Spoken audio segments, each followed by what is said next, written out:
From the Library of Congress in Washington, D.C.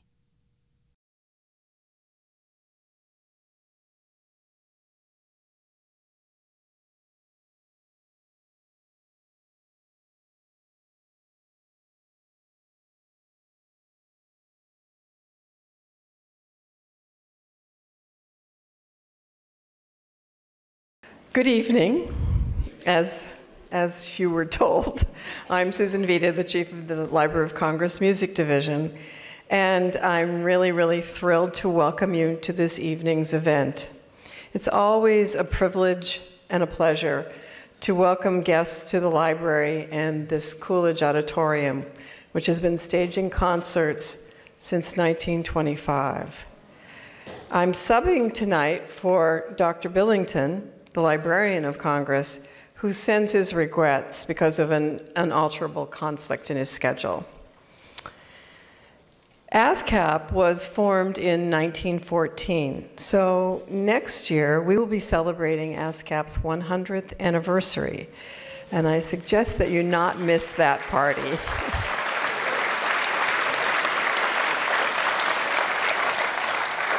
Among ASCAP's founding members were people like Victor Herbert, John Philip Sousa, Jerome Kern, Irving Berlin, all composers and songwriters whose papers and manuscripts have long been counted among our, I say our as the library's, prized special collections.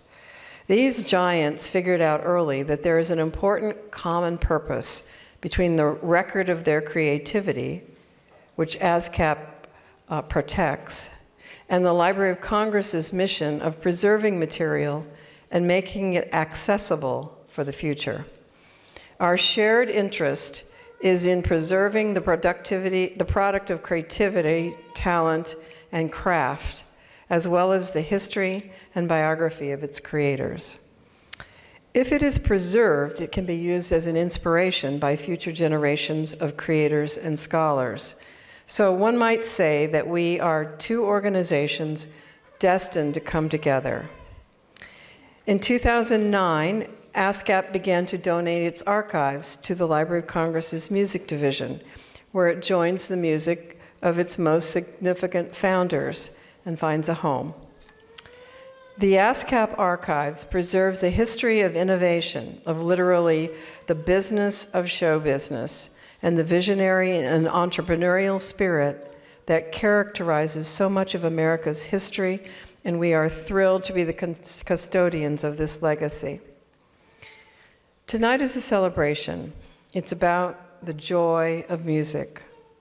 It's also about the importance of music, not only in our personal lives, but as a record of who and what we are, what we've thought, what we've shared, what we've cared enough about to give song and voice to, and what we realize needs to be preserved.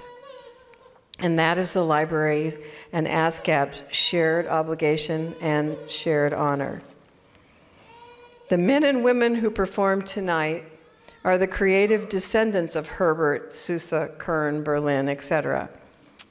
And none more than the man that I have the great honor to introduce, Paul Williams, President and Chairman of the Board of ASCAP. Paul is a very special personality. If any of you know him, you know that, who truly exemplifies the word multi-talented. A well-respected songwriter, he is also a noted recording artist, actor. During my introduction, please.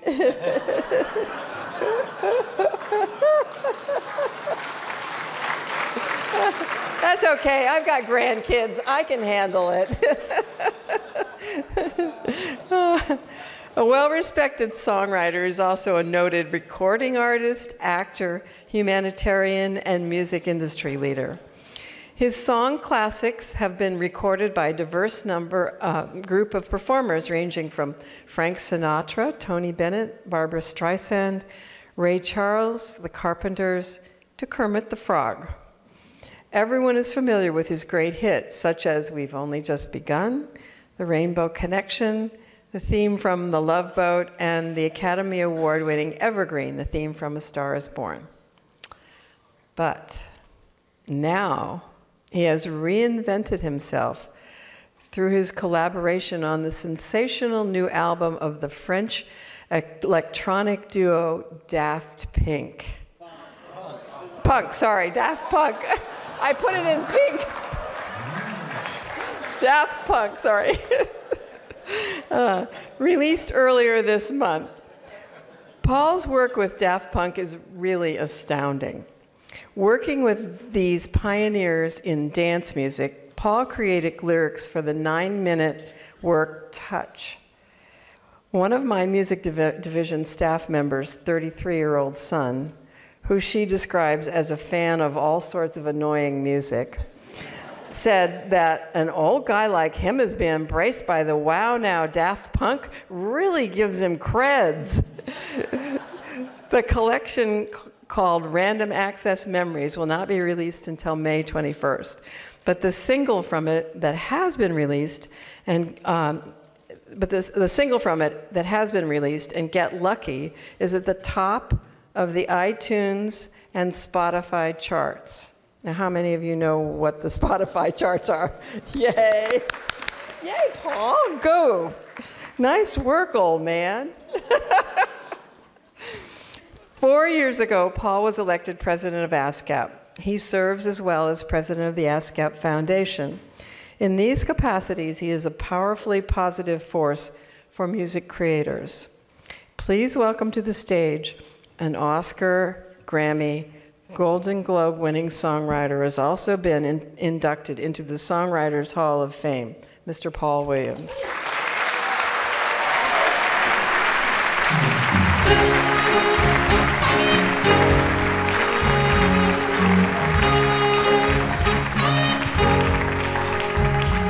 You and me against the world.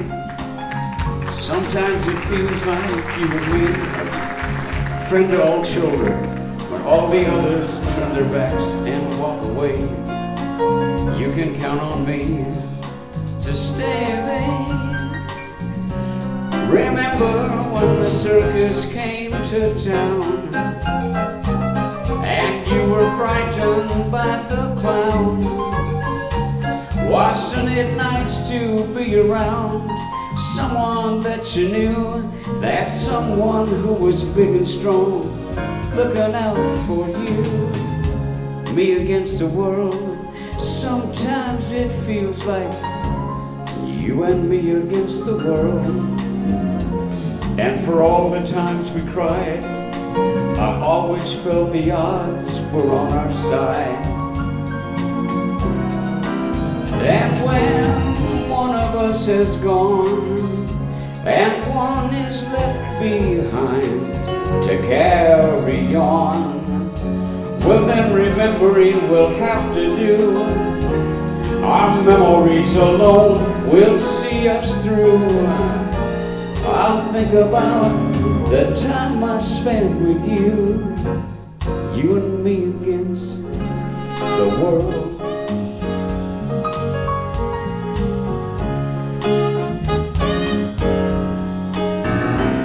Yes, life can be a circus.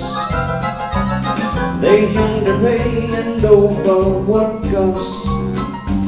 And though we seldom get our due, when each day is through, I bring my tired body home, look around for you. Me against the world, it feels like you and me against the world. And for all the times we cried, I still believe that God is on our side.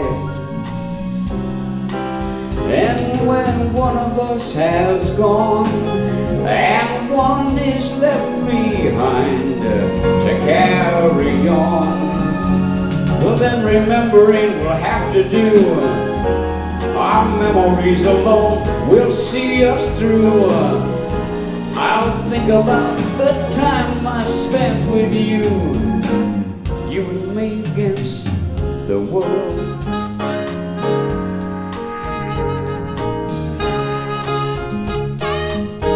Wrote that with Mr. Kenny Asher. The words are mine. Thank you.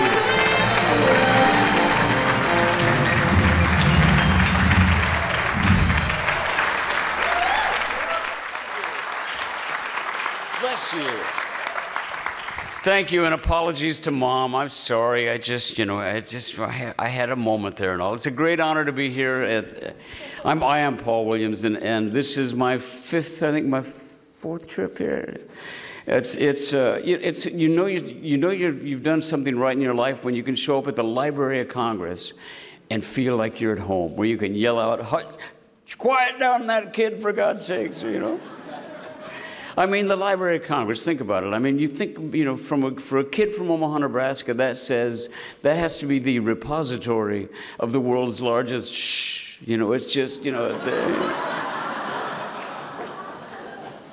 I mean, it's the Library of Congress, it's Dr. Billington, and it's, you know, and it's starch, and, you know, everybody's well dressed and like that, and to be able to walk into this place and feel like I am visiting something that is a part of my life and is representative of my country, my music, this is my American Library of Congress. And the reason I can feel like that is because of the way I'm treated by the people that run it, from Dr. Billington, from Suvita, the amazing people. It's really an honor for all of us to be here. It's wonderful to be here once again at the Library of Congress, the repository. And you know what? I went all those years and never once said repository. I was elected president of ASCAP just like that. I used the word repository night, and it just, you know,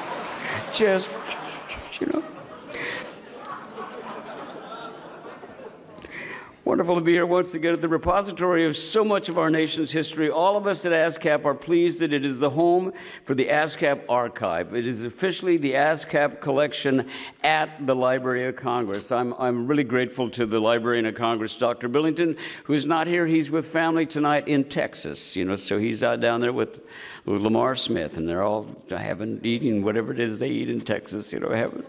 But I thank his team for their enthusiasm for our collection and for this evening. This is our 5th year of celebrating the very special partnership between the library and the ASCAP Foundation.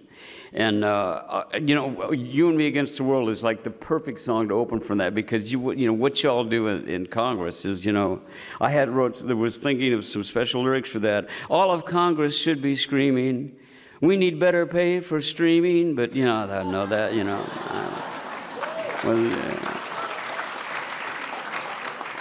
I want to thank our many friends from Congress who are here tonight. This is very special, and for your recognition of how precious copyright is. Copyright was important enough to put into our Constitution by Hamilton. It's as valid and as important and as righteous today as it ever has been. My middle name is Hamilton. I don't think it's an accident. We'd also like to acknowledge the great efforts and the cooperation of everybody at the Library of Congress, welcoming the ASCAP collection, helping to make this evening possible. In particular, I mentioned Dr. Billington, Suvita, Betty Alman, and the entire library team. You're amazing. You make us feel like we live here and all. And you know, well, just in case, I brought my sleeping bag. What can I tell you? I'd also like to recognize and applaud our ASCAP Chief Executive Officer, John LaFermento, who makes everything at ASCAP possible, is sitting right down front.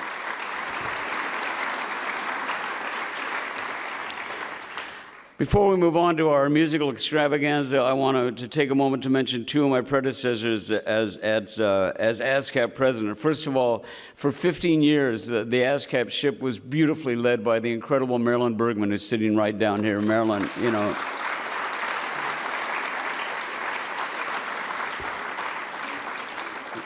That gentleman she's been writing brilliant songs with is going to be performing on the stage. I was sitting next to Dr. Billington today at lunch. He said, you know, Paul, and, you know, because I'm so incredibly hip about the changing world of music, you know, it's like I'm 72 and I'm supposed to know what's going on in the streets.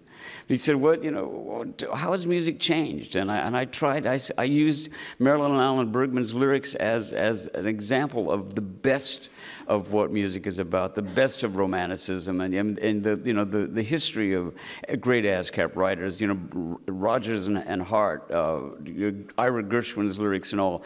And I tried to describe the difference in the edge of what was going on today. It came down to one sentence. I said, the fact is, if I use the word hoe in a song, it's about gardening, you know? and that's the essence of the difference, you know?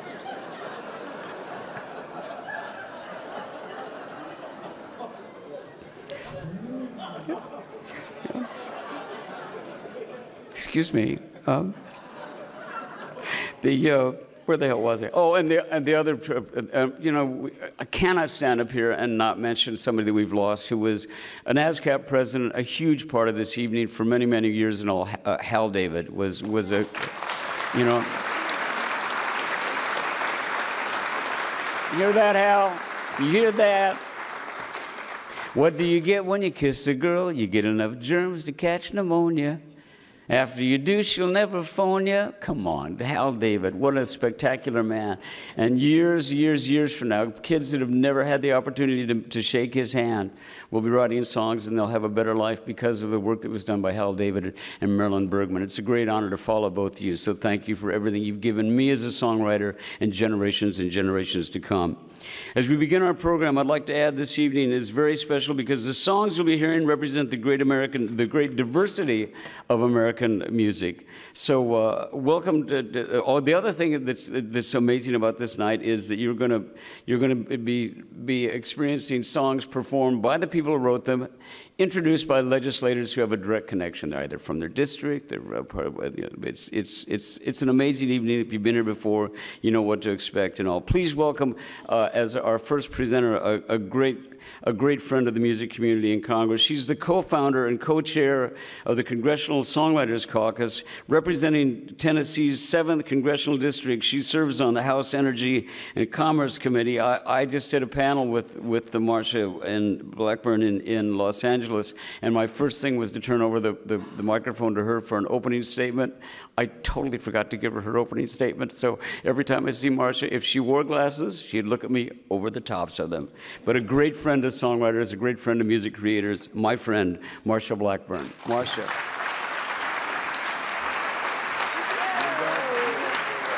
Thank you.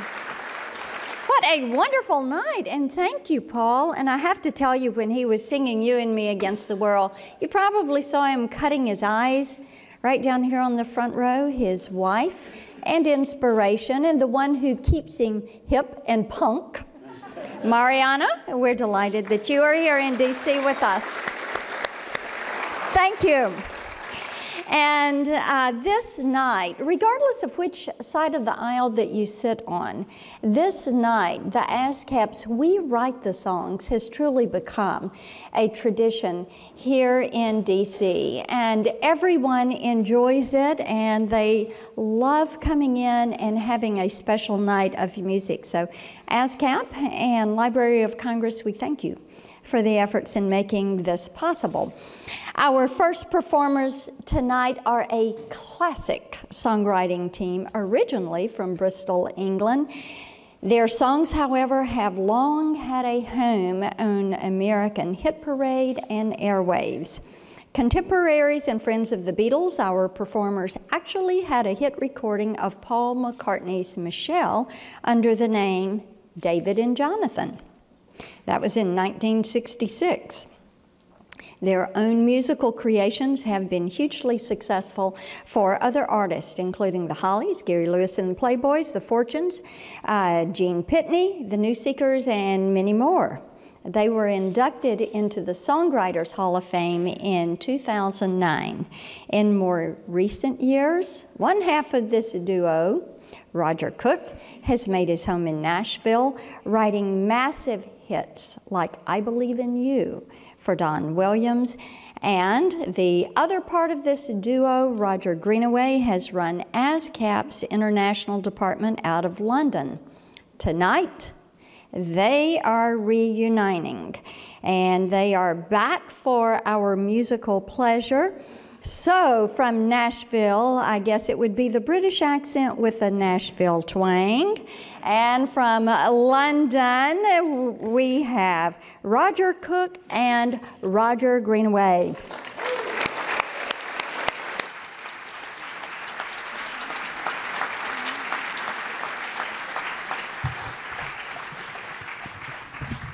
Thank you very much, Marsha.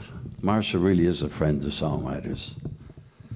Roger and I here in 1965, we were one of the opening acts for Herman's Hermits, doing a tour in England. And We were at Lincoln Theatre one night, and Roger said, I think the band's going to break up, he said, because one of the boys has been offered a special deal, you know, a record deal. He said, but we can stick together because we both knew that we wrote songs. And he got his guitar out, he said, what do you think it is? La da da da da da da da da. I said, I like that. So we sat down, and in the space of about an hour, we wrote our very first song together, which turned out to be our very first hit together. We demoed that song up in London a few weeks later, and the demo circled around, and George Martin heard it. And he called us into his office in EMI in London. And he said, I really like the song.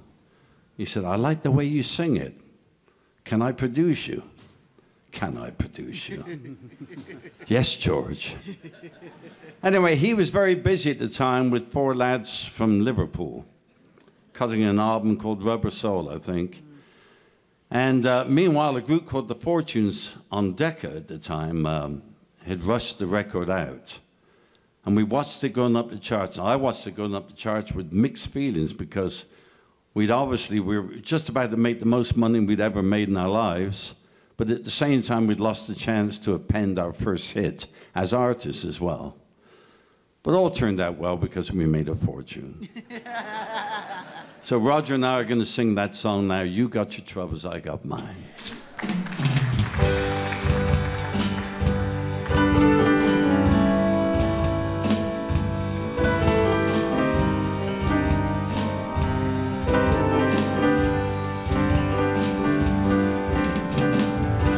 I see that worried look upon your face. You got your troubles, I got mine. She's found somebody else to take your place. You got your troubles, I got mine. I too have lost my love today. All of my dreams have flown away. Now just like you I sit and wonder why. You got your troubles, I've got mine. You need some sympathy, well, so do I. You got your troubles, I got mine. She used to love me, this I know. Whoa, whoa, whoa, whoa, whoa. And it don't seem so long ago. Whoa, whoa, whoa, whoa. That we were walking, that we were talking the way that lovers do.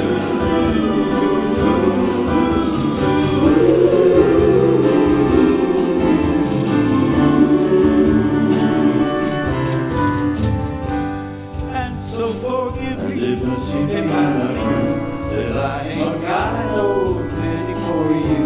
But I got your trouble, you see I lost my little girl too. I help another place another time. You got your troubles, I got mine. You got your troubles, I got mine. Got your troubles, I've got mine.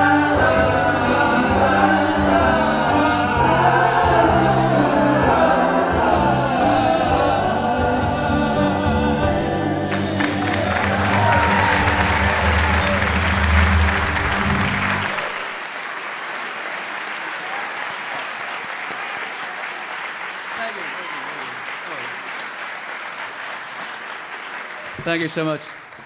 You've just made 2 old men very happy. Our second and last song is typical of the song that tells you about how lucky you can get writing songs through certain changes and mishaps. For 5 years after You Got Your Troubles, we were writing Coke commercials for McCann Erickson in New York. And in early 1970, we just got back from a holiday in Portugal, and we'd written this melody, but we hadn't finished it. And a guy called Billy Davis came into London, and we sat down. We played him the melody, and he said, I love the melody, let's finish that. So we wrote a song called True Love and Apple Pie. Now, True Love and Apple Pie, it wasn't that good. True Love and Apple Pie had a middle eight. And then the very next day, a gentleman called Bill Backer, who was one of the main account executives for Coca-Cola at McCann Erickson in New York, came in and he said, we played him the song. He said, love the melody. He said, but I hate the lyric. So then we had to sit down, rewrite True Love and Apple Pie, and it came out, I'd like to teach the world to sing. Now, as I said, True Love had a middle eight, but it was too long because we had to get the commercial into 2 minutes. We were recording with the New Seekers literally 2 days later. So anyway, so we cut out the middle eight, but we did write a bridge. Now, it became, because of a gentleman called Harvey Gabor, who was, he made the TV jingles for McCann Erickson and Coke in New York. He came in to Bill Backer one day, he said, I've got this great idea. I'm going to have all these kids up on a hill, different creeds, different nationalities, with a Coke bottle in their hands. And he said, I need something really anthemic to go with the pictures. And Bill Backer said, well, there's the tape library. Go and listen. And he listened for 3 days to all the Coke commercials they'd done over the years. And it finally came out, I said, I've found it. What is it? I'd like to teach the world to sing. And thanks to his film, talk about luck again, and those kids on the hill, this became what is now probably one of the most iconic commercials in the history of America. Teach the world to sing. Thank you.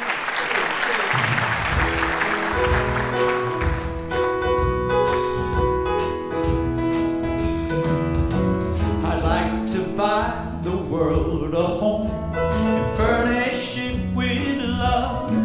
Grow apple trees and honey bees and snow white turtle doves. And I'd like to teach the world to sing in perfect harmony. I'd like to hold it in my arms and keep it company. Oh, that's the song I hear. Coke is in the back of your mind. Coca-Cola, won't you hold me to fight? Oh yeah, it's the real thing. Oh yeah. I'd like to see the world for once, all standing hand in hand, and hear them echo through the hills for peace throughout the land. Oh, that's the song I hear. Coke, what the world needs today. Coca-Cola, what they're longing to say. Oh yeah, it's the real thing. One more time, it's the real thing. To see the world fulfilled in perfect harmony. And I'd like to hold it in my arms and keep it company.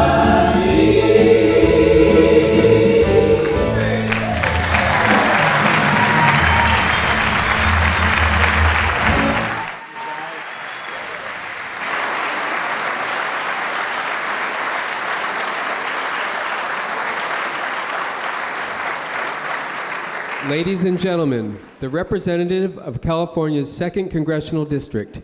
He was newly elected last fall and serves on the House Committees on the Budget and Natural Resources. Here is the Honorable Jared Huffman.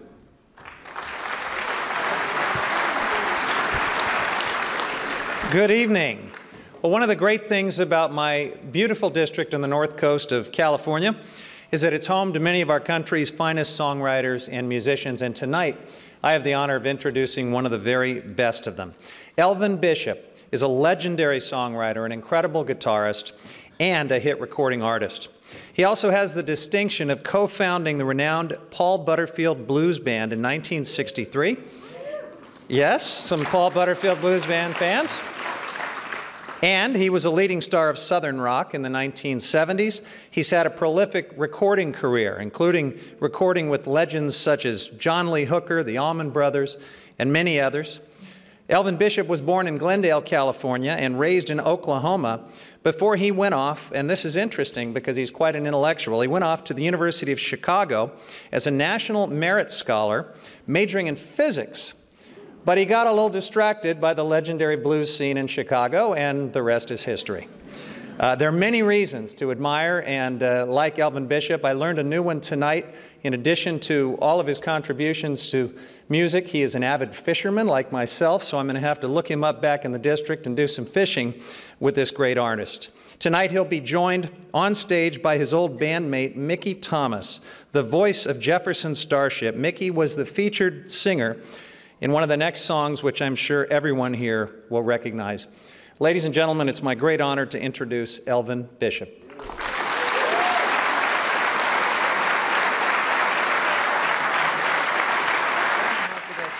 I looked you up on Wikipedia. I said, this guy's got to be all right. He makes homemade wine. Thank you. Thanks, everybody, and thank you, Congressman Huffman. Wow, a fisherman. I looked him up on Wikipedia when I found that he was going to be doing our introduction, and it said, avid fisherman. You vote for all the right things as far as I'm concerned. And a home winemaker. I said, this guy's got to be all right. We want to thank ASCAP for inviting us, and all of you members. We want to thank all the representatives and senators, because songwriters, we need all the help we can get, to be honest with you. Because there are people out there who basically want to pay us very little or not pay us at all for our efforts, and that strikes me as wrong. I remember when I first heard the guy from Napster, he said, I just want to share the music. And my instant reaction was, man, why don't you share something that belongs to you instead of something that belongs to me?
to say what an honor it is to be here. Good to see you again.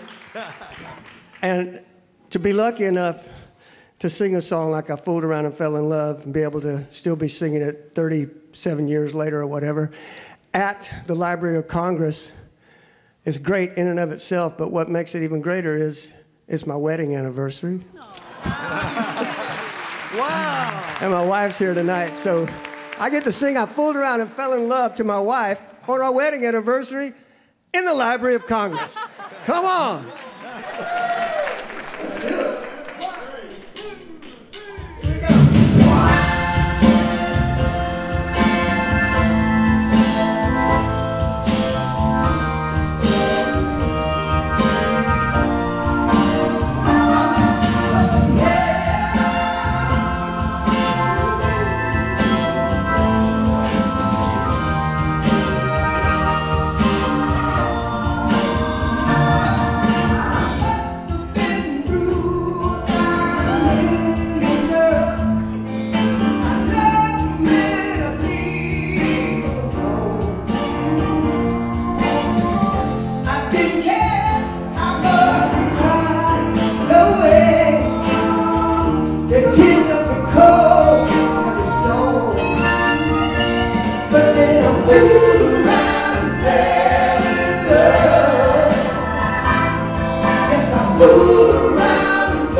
Thank you. What a band. Beautiful, man. Beautiful.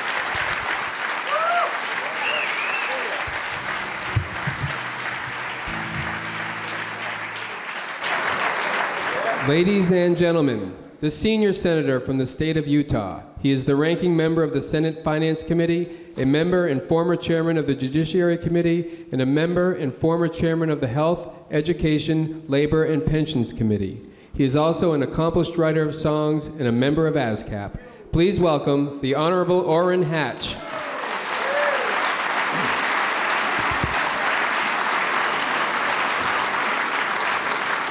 Well, thank you. I'm very honored to be with all of you this evening. Alan and Marilyn Bergman got me going at this stuff, and you couldn't have had two better people, except I've got to say that this Paul Williams is something else, too. He came down and said, I want to write a couple songs with you. I said, that'd be great. So we sat down and in about 2 hours wrote 2 songs. It was a rare privilege for me to be around a genius like him. And like so many of you, I mean, I've got to say, this has really been enjoyable for me. But let me do my introductions here. I'm very honored to introduce to you the composer and lyricist of numerous songs, including one of the most recorded and beloved standards in the past 60 years. This is a song made famous by Julie London and covered by everyone from Dinah Washington to Michael Bublé, from Sam Cooke to Barbra Streisand, to Joe Cocker and Harry Connick Jr. The son of a Tin Pan Alley tunesmith and vaudeville pianist, our songwriter-performer, who was born in Seattle and now lives in Southern California, grew up with music. His long career has seen him nominated for an Oscar, 2 Emmys, and a Golden Globe. He has also devoted himself to serving his fellow music creators as a longtime member of the boards of ASCAP, the ASCAP Foundation, and the music branch of the Academy of Motion Picture Arts and Sciences. Well, please join me in welcoming Arthur Hamilton.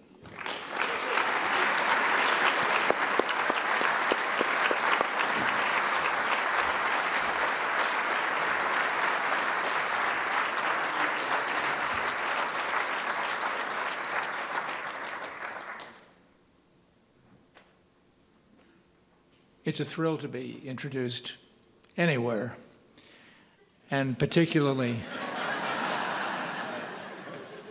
by my friend Orrin Hatch.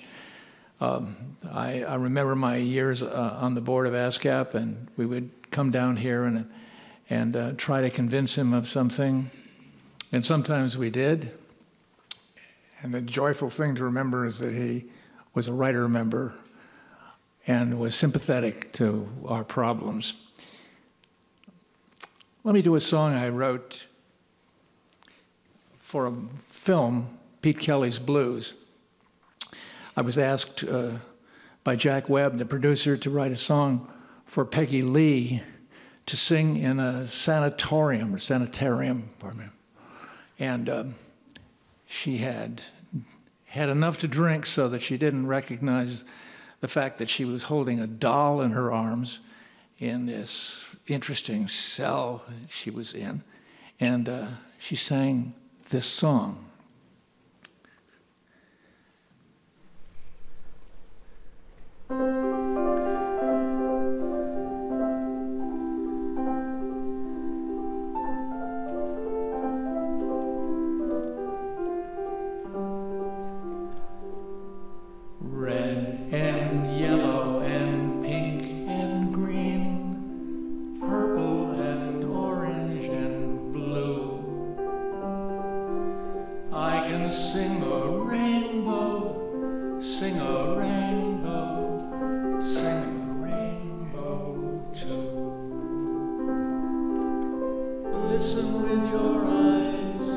Listen with your eyes and sing everything you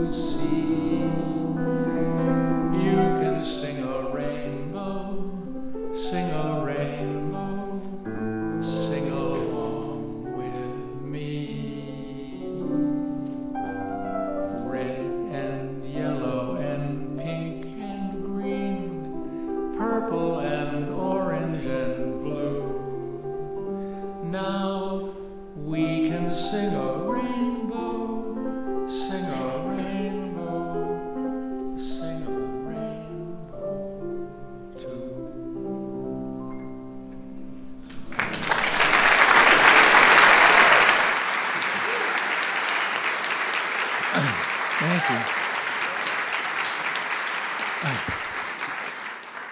you. In that same film, I was asked to write a song for Ella Fitzgerald to sing. And being a fan of hers, as all in the audience have always been, it was a pleasure. And I sat down and wrote a song. And he seemed to like it when I played it for him. And a couple of weeks later, he called me into his office and said, it's Jack Webb, said, you know, we got a problem with the song. And I said, what? You know. And he said, we've been playing the song for people. Nobody can believe that Ella Fitzgerald would sing or say the word plebeian. So I said to him, well, gee, I gave it my best shot. I thought it would work. But if you don't like it, I mean, I was writing a song for a film, and I figured, gee, here's an opportunity. So I'll go back and try to eliminate that word. And it's not that easy to just take a word out of a bridge. So I worked on it and worked on it. I went back to Jack Webb 4 days later, and I said, Jack, I wrote 14 bridges for the song. Couldn't come up with what I really liked. It just spoils the song. It just isn't right. So he said, look, let's cut to the chase. I'll be a sport. Play me the one that came the closest. So I said, with my heart in my mouth, I made the most important decision of my life. And I said to him, no. And he said, what do you mean, no? I said, I just can't do it. It would spoil. I said, you would probably like that bridge, and you would say it worked, and you'd use the song that way, but it would really spoil the intent of the song. He said, all right, smart ass, the song is out of the film. And it was. And I was lucky that his ex-wife, Julie London, had recorded this song.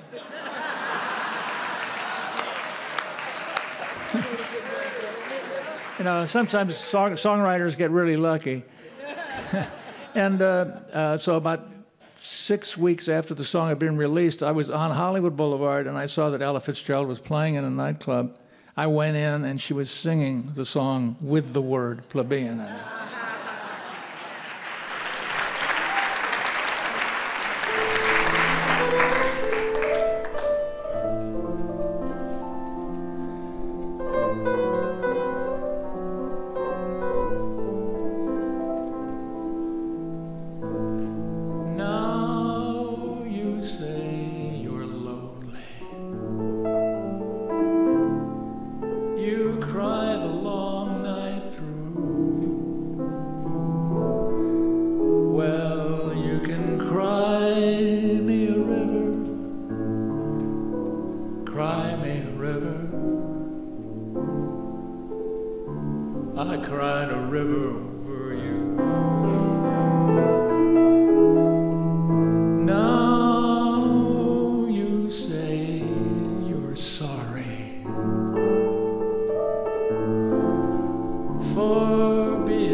You drove me, nearly drove me out of my head, while you never shed a tear. Remember, I remember all that you said. Told me love was too plebeian, told me you were through with me.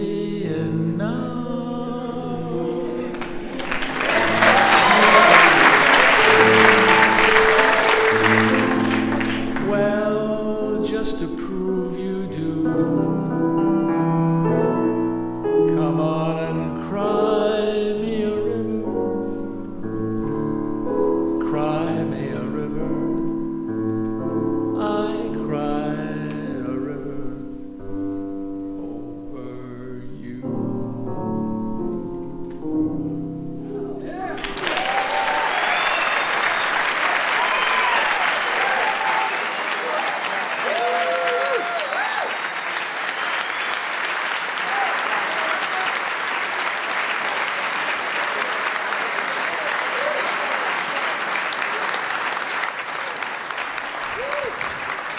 Ladies and gentlemen, the representative for California's 37th Congressional District and a member of the House Committees on Foreign Affairs and the Judiciary, as well as the Subcommittee on Intellectual Property, Competition, and the Internet, the Honorable Karen Bass.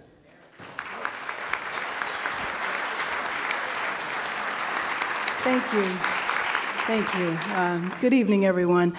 You know, the wonderful thing about listening to all the songs is that, and music in general, is that it takes you back to wherever you were in that stage of your life, you know? Memories, what you all do makes our lives so much better. So thank you for what you do.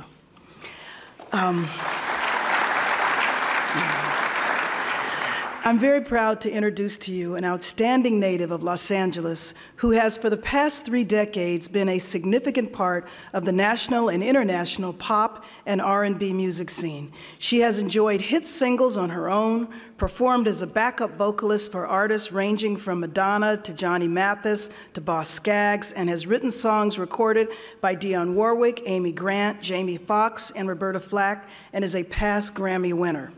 She is perhaps best known for co-writing one of the signature hits recorded by the late Michael Jackson, a stirring song about confronting social injustice that you'll be hearing in a few minutes. She has also contributed Oscar-nominated songs to the films Dreamgirls and Rio. Please welcome a wonderful songwriter and performer, Siedah Garrett. Thank you.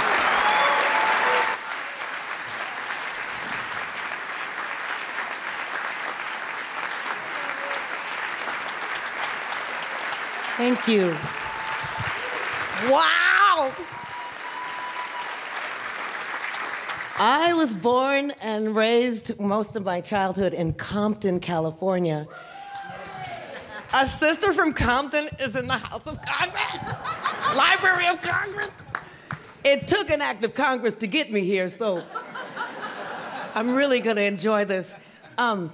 This song that I recently recorded but have yet to release is a song that came to me walking my dog. I had a 100-pound American Rottweiler, and I walked by a sign on a car that said, "War is not the answer." So I was thinking, well, what's the question? And then I thought, well, no matter what the question, the answer is always love.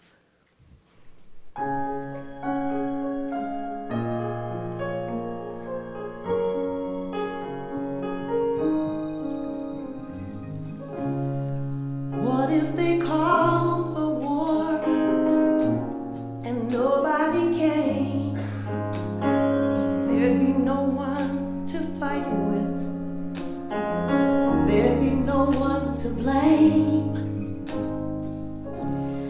What if there were no boundaries to keep us apart? What if the only thing we made was music, love, and art? That's when we all know we were one, 'cause we understood this world could be the perfect place to love.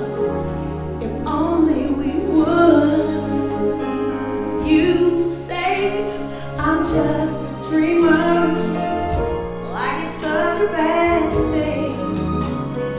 You can ignore the dreamer, but you can't deny the dream. I say I'm a true believer, and what I'm so certain of is no matter what the question, I know the answer.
no matter what the question, I know the answer.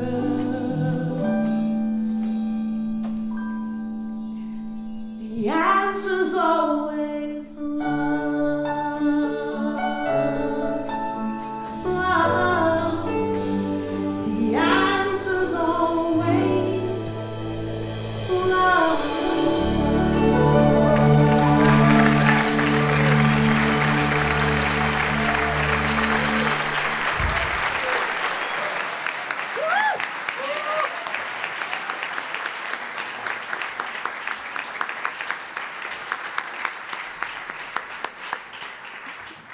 It's hard to sing about love when your lip is sticking to your teeth.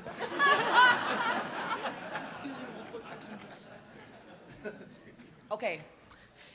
I became a songwriter because of the master, Mr. Quincy Jones. He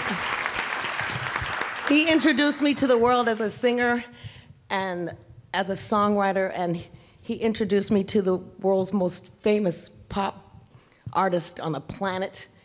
And he taught me to learn the craft of writing songs. And when I started writing songs, you could actually make a living writing songs. Which brings me here today. There was a time when you could have a couple of songs on an album that wasn't the single, and you could earn a decent living. But I'm here to talk about why that isn't the case anymore. And there's a lot of people in this audience who can change that. All right. So I'm looking to you, trying to remember all your faces when I go to vote. This song, when this song introduced me to Michael Jackson in such a beautiful way. I wanted to meet him, but I didn't want to meet him by Quincy saying, "Michael, this is George, Barbara, Siedah, Ralph, and Amy." I wanted him to want to meet me. So I don't know what gave me the audacity to think that I could write something that an artist like him would want to record when every songwriter in America, in Hollywood, in LA, was writing songs for this artist to record. But I wanted him to say something meaningful to the world, and Quincy gave me that platform, and I will be forever grateful. And this song changed my life. And I'm told stories all the time about how this song literally saved a life. I mean, a woman told me that she was really depressed, very sad, feeling not fulfilled in her life and wanted to end it. And then Michael's album came out. She said, I bought it, and I just started playing it. And this song came on. And I played this song over and over. And she said, by the end of me playing the song over and over and over and over again, I didn't want to end my life. And as a songwriter, that means everything. So I would like to perform that song for you right now. What'd you say, Hakeem? What'd you say?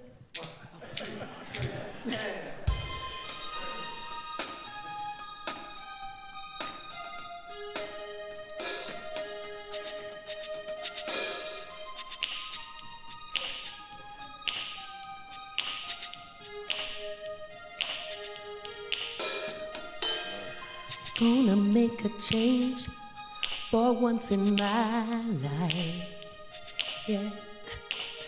It's gonna feel real good, gonna make a difference, gonna make it right. As I turn up the collar on my favorite winter coat, this wind is blowing my mind. I see the kids in the street, not enough to eat. Who am I to be blind, pretending not to see their needs? Well, oh, deep sky, somebody's broken heart, and a one-man soul. They follow the pattern of the wind, you know, 'cause they got nowhere to go. That's why I want you to know I'm starting with the man in the mirror.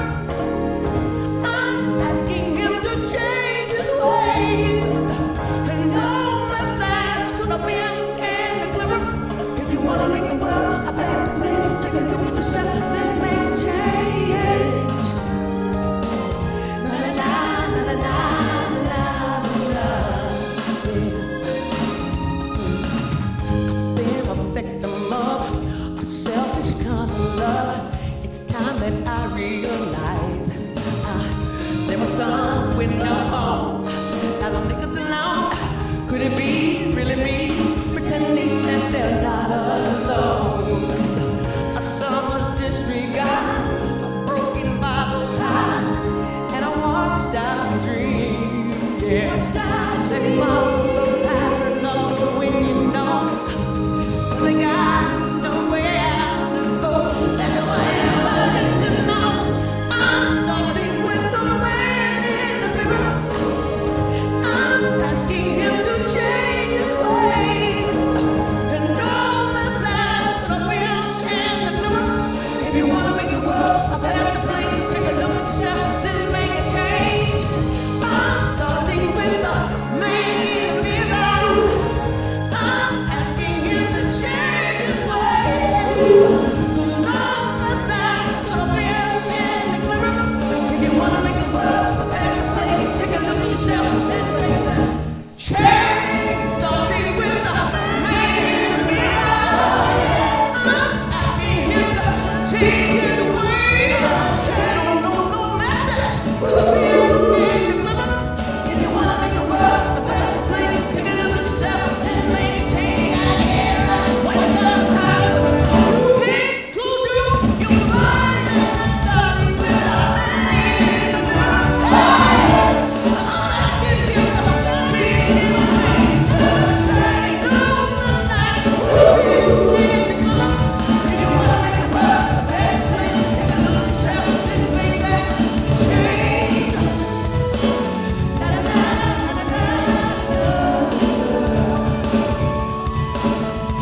Oh yeah, yeah, yeah.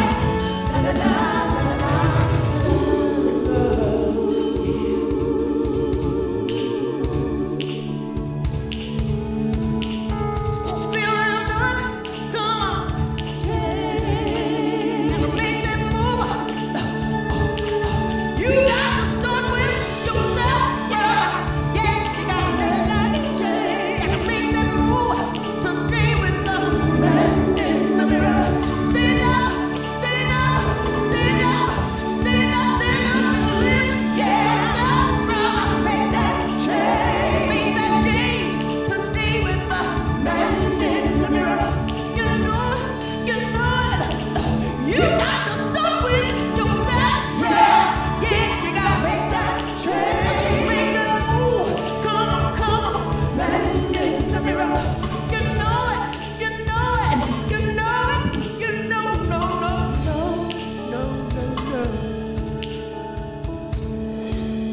Make that change.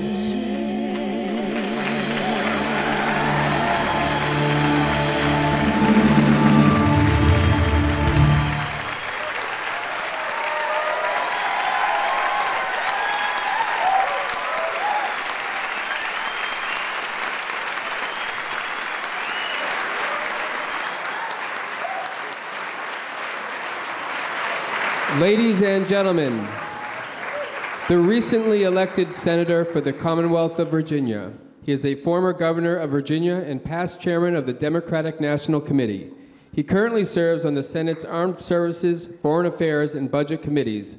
Please welcome the Honorable Tim Kaine. Good evening, everyone. Thank you. Thank you. To Paul and all here with ASCAP, it's a treat to be part of this evening, and it's great to be at the Library of Congress. We have a unique connection to the library, being Virginians. I'm sure most of you know the story. There was a Library of Congress, but it was burnt in the War of 1812. And Thomas Jefferson was short of cash. He had two things that he thought he could sell, either a wine collection or a library, and he said, I'm keeping the wine and I'm selling the library. That is how the Library of Congress started, on no less an authority than Dr. Jim Billington.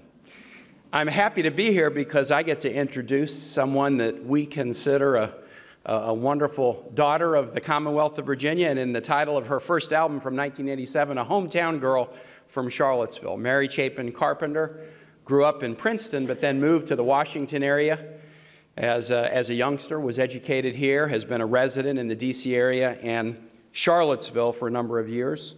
Hometown Girl, 1987 was her first album. Her most recent, 2012's Ashes and Roses. Mary Chapin is the only artist who has won 4 consecutive Grammy Awards for Best Female Country Vocal Performance.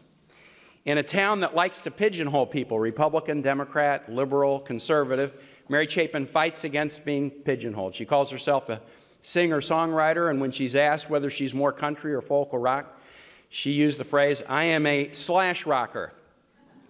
Country slash folk slash rock. I'm a slash rocker. She has many fantastic songs. A personal favorite of mine is Late for Your Life. And the last thing I'll say about her, if you've seen her perform, you know she has a very unique relationship with her listeners. There's a great poem of Emily Dickinson's that starts, "The show is not the show, but they that go." Mary Chapin is a wonderful performer and puts on a show, but she always makes her performances such that if you're in the audience, you think it's about you. Ladies and gentlemen, Mary Chapin, Carpenter.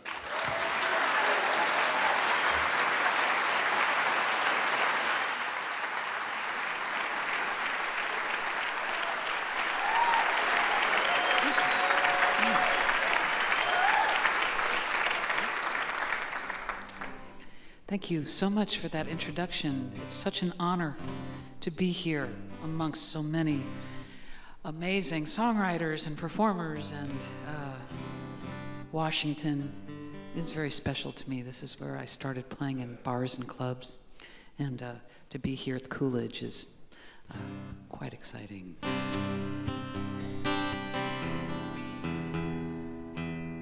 Got to tune up. And I could stand a little more monitor if I could get that.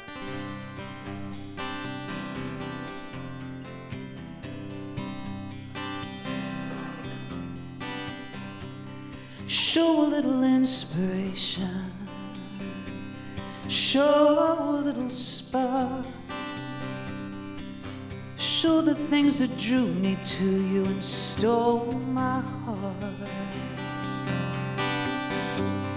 Tell me something I don't know instead of everything I do. And look at me as if I mean something to you. Our hearts are beating while we sleep, but while we're wide awake, you know the world won't stop. Actions speak louder. Listen to your heart and what your heart might say. Everything we got the hard way.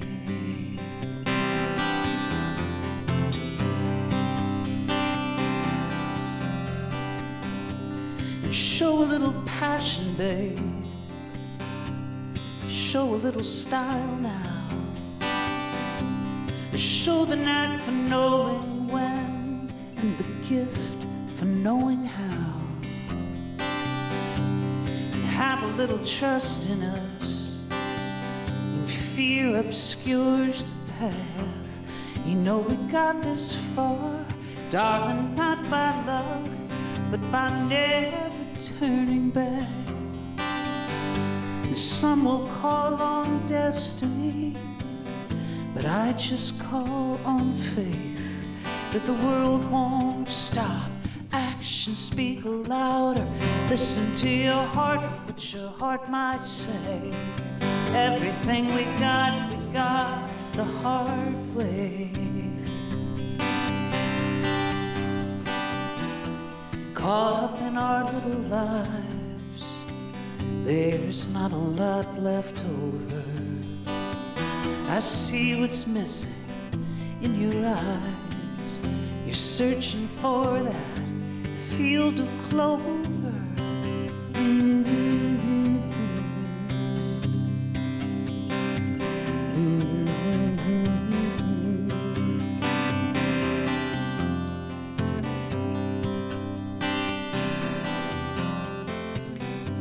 So show a little inspiration, show a little spark, and show the world a great big light.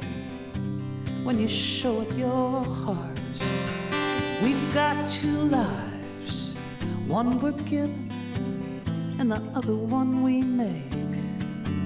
and the world won't stop. Actions speak louder. Listen to your heart, and your heart will say, everything we got the hard way. Yeah, everything we got the hard way. Everything we got the hard way. Because the world won't stop.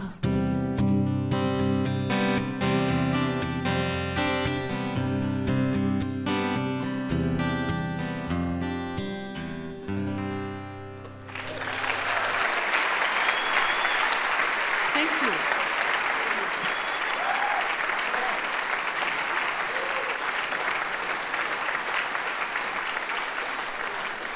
Thank you so much.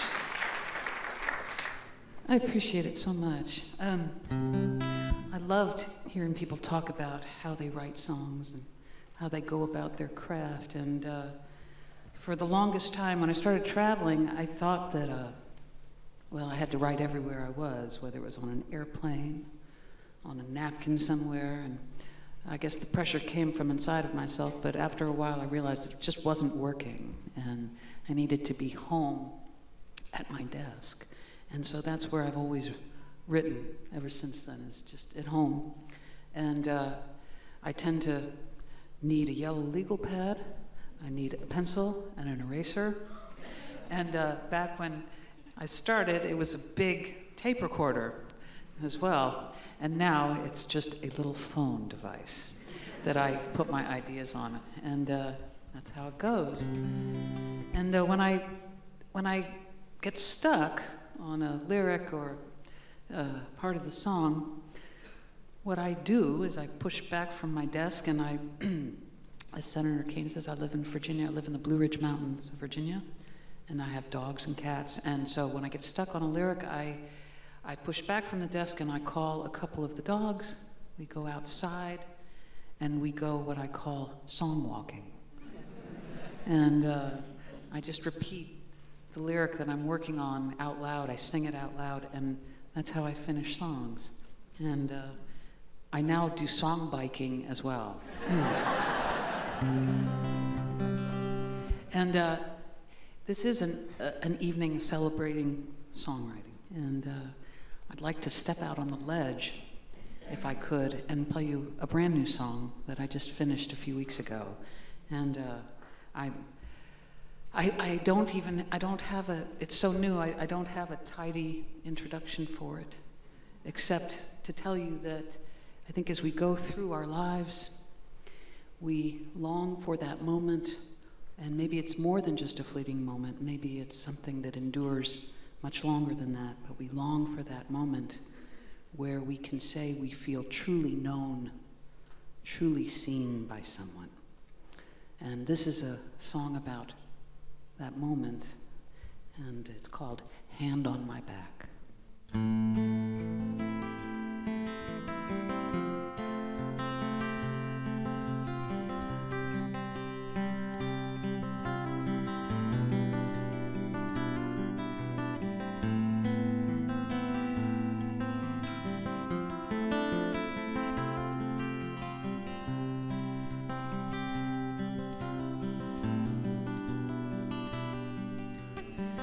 Move through the world like an arrow that flies, slicing the air as I'm mapping the skies. But way deep down the echoes remain, memories sounding like rattling chains. But lately I think I am coming around. I'm liking the feel of my feet on the ground. And last night I stopped dead in these tracks, recalling your hand on the small of my back. the slightest brush, but as powerful too as an electrical storm that's moving on through, then is gone as fast as it came, leaving nothing, not even the rain. And when I was younger, how I took my time, folly and wisdom form points on a line, from one to another with space in between, for the lessons you learn and the dreams that you dream. But tell me what happens when dreams don't come true, how you overcome some things till they overtake you, why you never got chosen, why you never felt claimed by some passion or person that is never explained. I come on quiet, but I'm fierce as a lion. Life will take us apart, but we never stop trying to proceed as if whole and intact, like I felt with your hand on my back.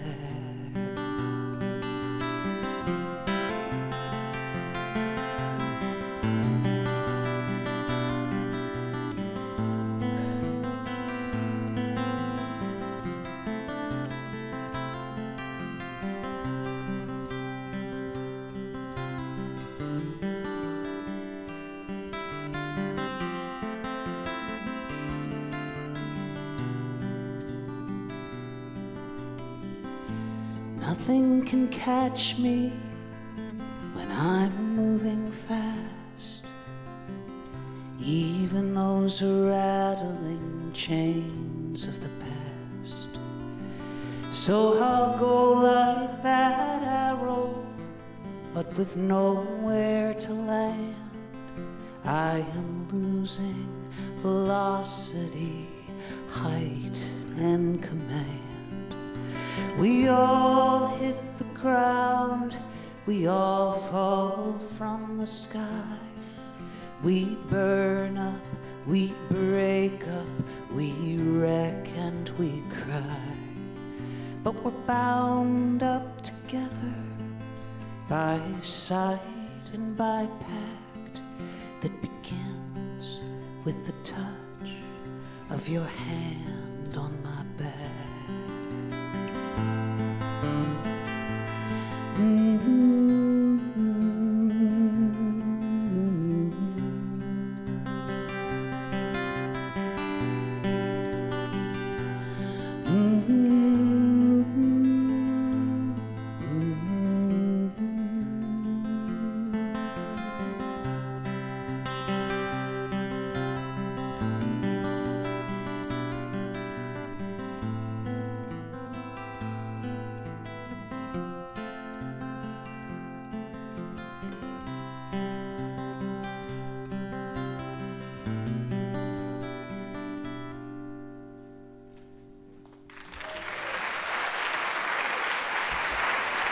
Thank you very much.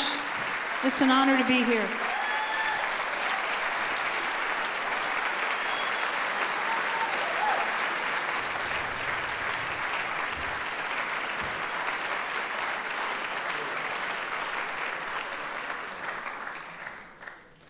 Ladies and gentlemen, the Senator from California, the Chair of the Senate Committee on Environment and Public Works, who also serves on the Committees on Commerce, Science, and Transportation, Foreign Relations, and Ethics.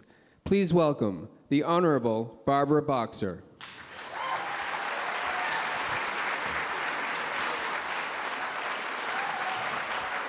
Oh, thank you. They even have my box here, Paul. Where are you? Yes, I'm so tall. This is a very special night, and I don't think I've missed any of these. And to those of you who write the songs and perform the songs, thank you for tonight, and thank you for making sense of life for us, all of us. And personally, thank you for rescuing me tonight from the hand-to-hand combat on the Senate floor that I just left. So I am thrilled to be here with you. What an evening. Well, I do something that's close to my heart tonight. I introduce one of my best friends in the world. Stuart and I got to know Marilyn and Alan a very long time ago. And we instantly hit it off. It wasn't that I was just what's the word, dying about meeting them because of their music. But turned out we were both born and raised in Brooklyn, New York. Do you know where that is? Yeah. And we found our dreams in our adopted state of California. And while we're often rational when it comes to politics, at least we think we're rational, we're irrational when it comes to our children and our grandchildren. So we have lots of time to talk about them. Now, most of you know all about Alan and Marilyn's extraordinary career. Their unforgettable lyrics for songs such as The Way We Were, Windmills of Your Mind, their 3 Oscars and 16 Academy Award nominations, their 4 Emmys, their 5 Grammys, their induction into the Songwriters Hall of Fame. So many people have fallen in love to songs like That Face. They've gotten married, many people, to songs like What Are You Doing the Rest of Your Life? And then, yes, they got divorced to songs like Where Do You Start? So no matter what the human condition, the Bergmans always have that right soundtrack. For more than half a century, they've worked together. They've loved each other. And they have shaped our lives in many ways through their words. They've shaped our culture in many ways. And in many ways, they've even defined our nation's history.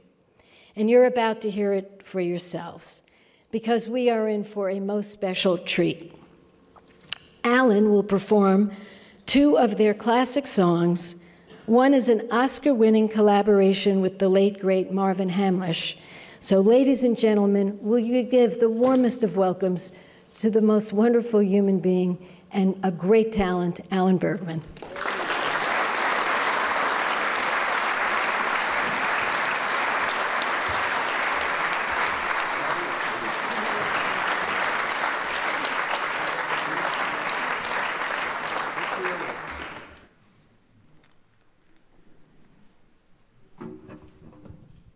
I might add, that's one of the great representatives that California has ever had, Senator Barbara Boxer.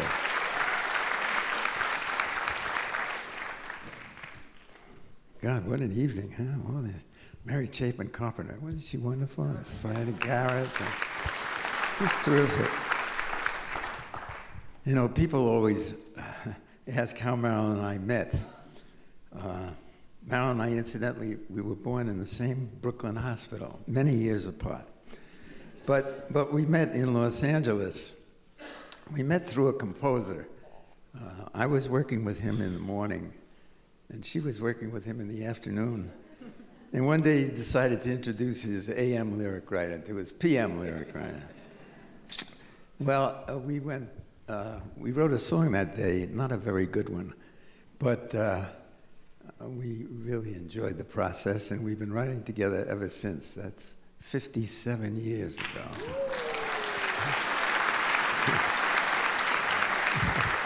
And we've been married 55 of those. Well, soon after we started to collaborate with Lou Spence, Frank Sinatra was looking for a title song for a swinging new album of lightly swinging love songs. And I guess the call went out, and everybody from New York all the way to Los Angeles was writing songs, trying to get to have the title song for that album in those days, albums. And luckily, we submitted one that he chose. And this is a song.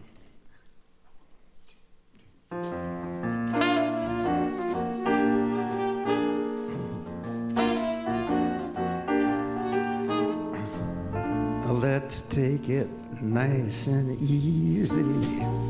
It's gonna be so easy for us to fall in love. Hey baby, what's your hurry? Relax, don't you worry. We're gonna fall in love. We're on the road to romance, that's safe to say, but let's make all the stops along the way. The problem now, of course, is to simply hold your horses. To rush would be a crime. 'Cause nice and easy does it every time.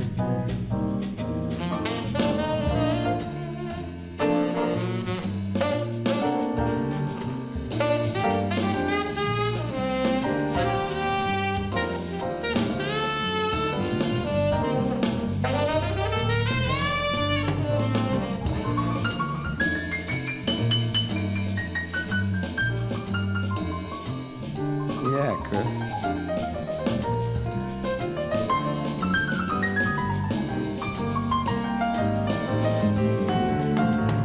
Sit back, let it happen, no need to race. I think it's all just falling into place. So let's start getting cozy. The future's looking rosy. Those bells are bound to chime. 'Cause nice and easy does it. Nice and easy does it. Nice and easy does it every time.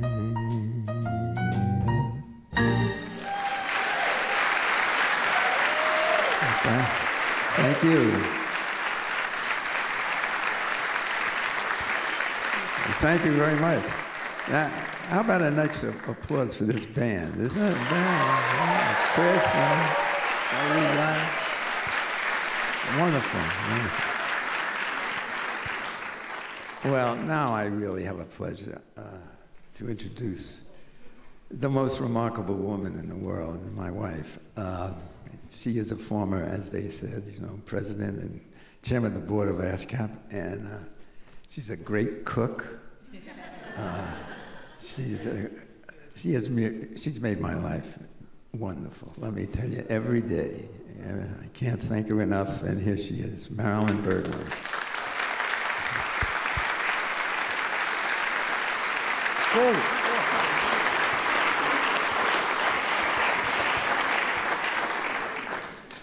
Bum knee and all.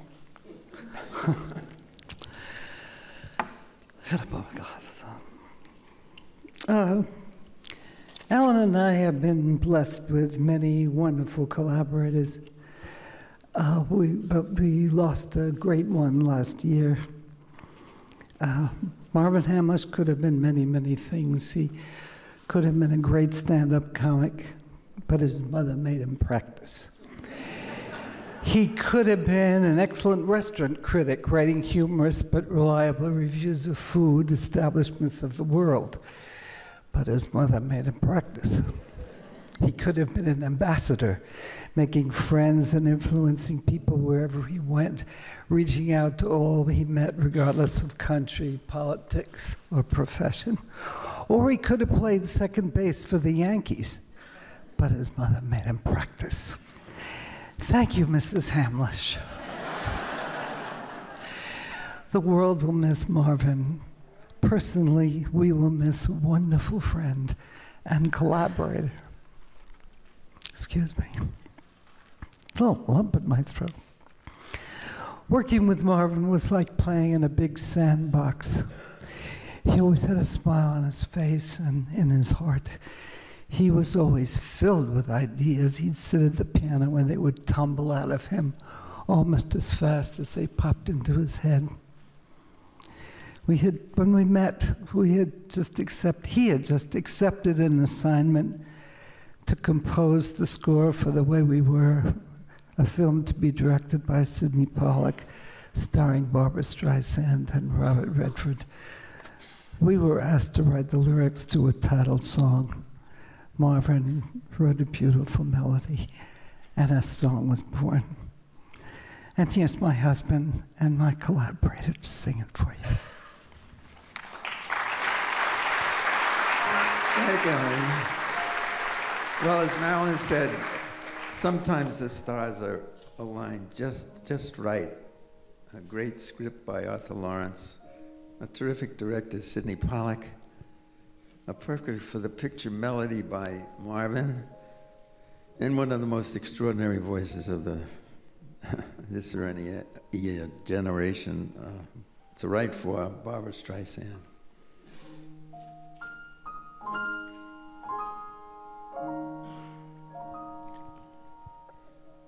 Memories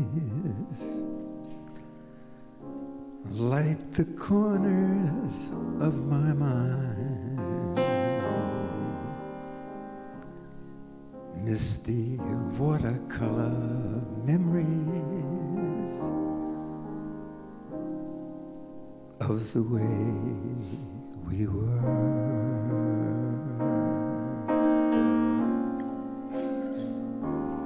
Scattered pictures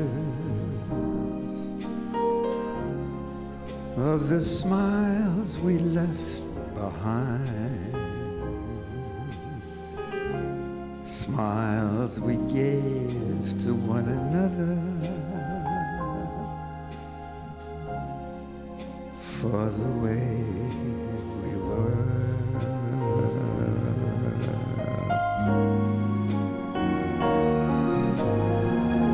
Can it be that it was all so simple then?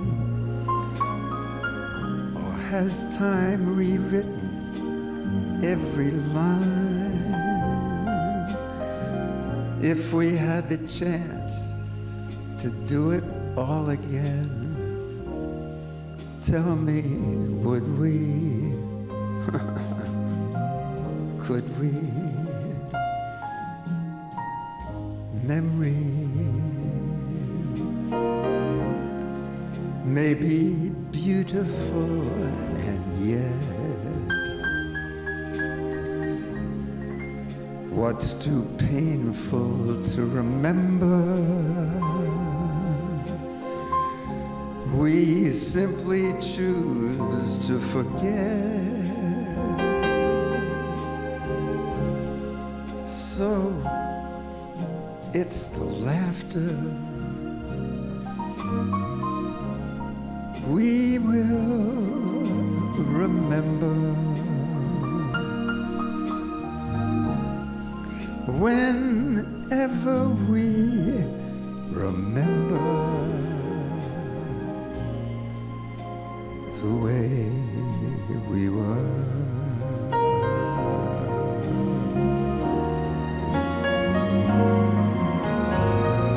Every day was like a gift of flowers, ribbon wrapped and waiting to be seen. Eagerly we opened all the hours. Then what happened? Happened. Memories may be beautiful and yet what's too painful to remember. We simply choose to forget. So it's the laughter we will remember whenever we remember the way we were,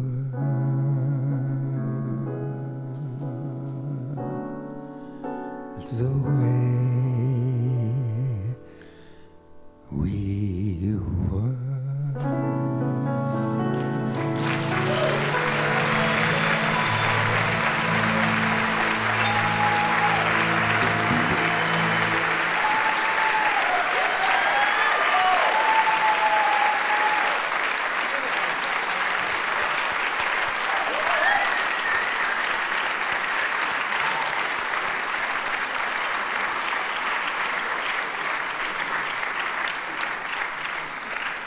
That's for you, Marvin.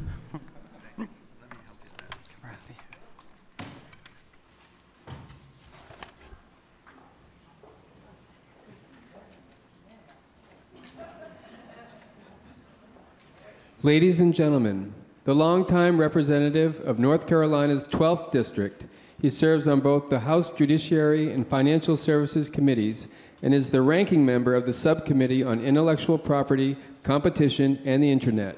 Please welcome the Honorable Mel Watt.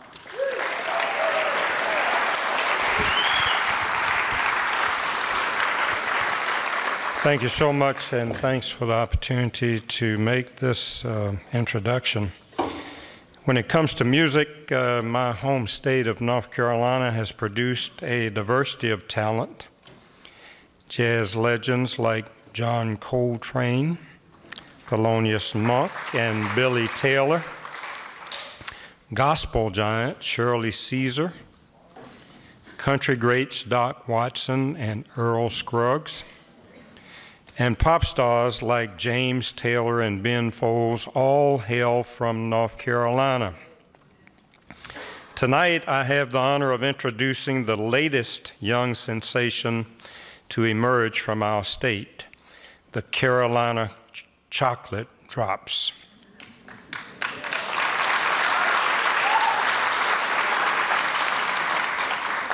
Based in Durham, the Carolina Chocolate Drops have transformed an old classic style, traditional black string band music, into a new, modern, and relevant sound. In the process, they have impressed concert audiences across the country, received 2 Grammy nominations, and earned recognition from their peers with their Grammy Award for Best Traditional Folk Album in 2011. Get ready to experience and enjoy the music of Don Flemons, Riemann Giddens, Hubie Jenkins, and joined by a touring member, Layla Michaela. Thank you. Let's give a round of applause for the Carolina Chocolate Drops.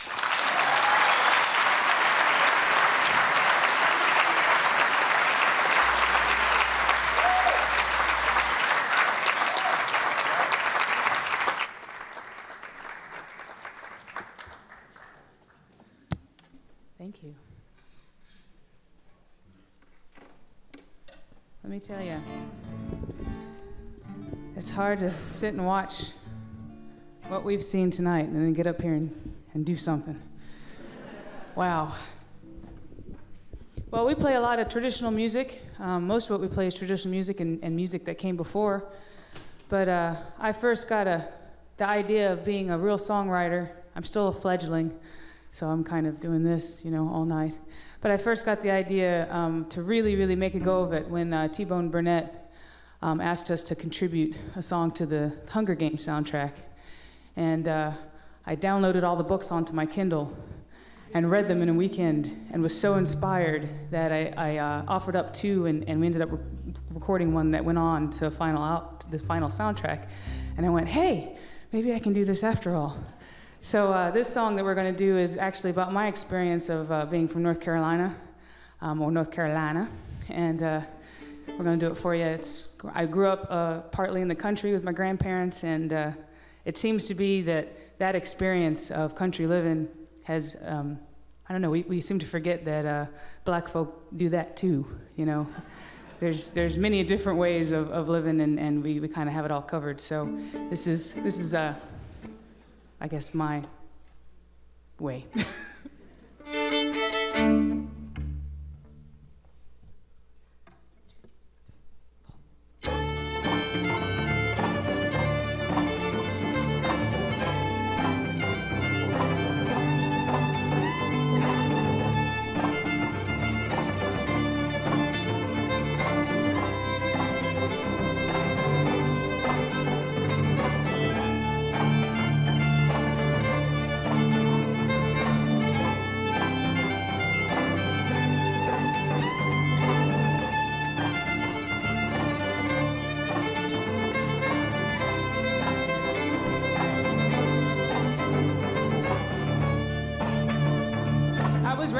Country, that's a natural fact. Food on the table from the garden out back.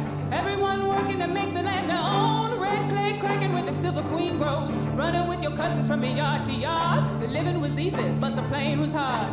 Didn't have much, nothing comes for free. All you needed was your family. I am a country girl. I've been around the world. And every place I've been, there ain't quite nothing like living in the South. Oh, honey, shut your mouth. I am a country girl. I am a country girl.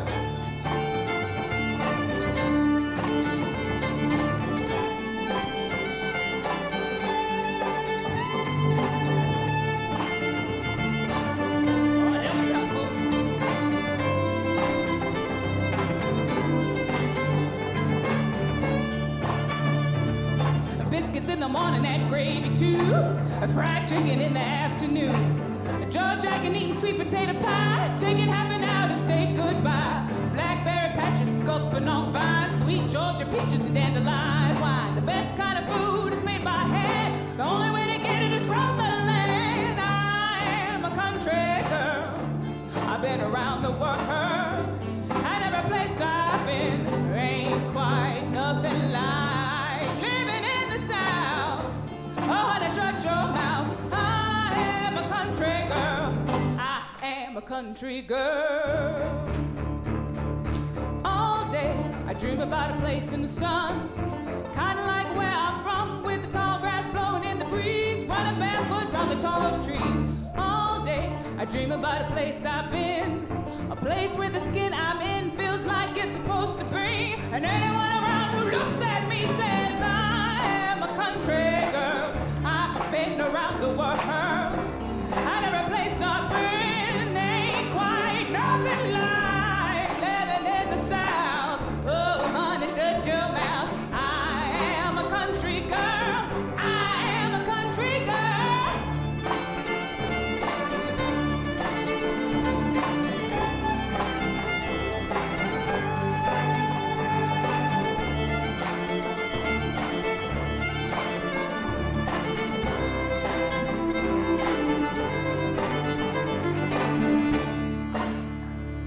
I was raised in the country, that's a natural fact. On these long city days, I wanna look back to see tobacco fields, row after row, red clay cracking where the silver queen grows.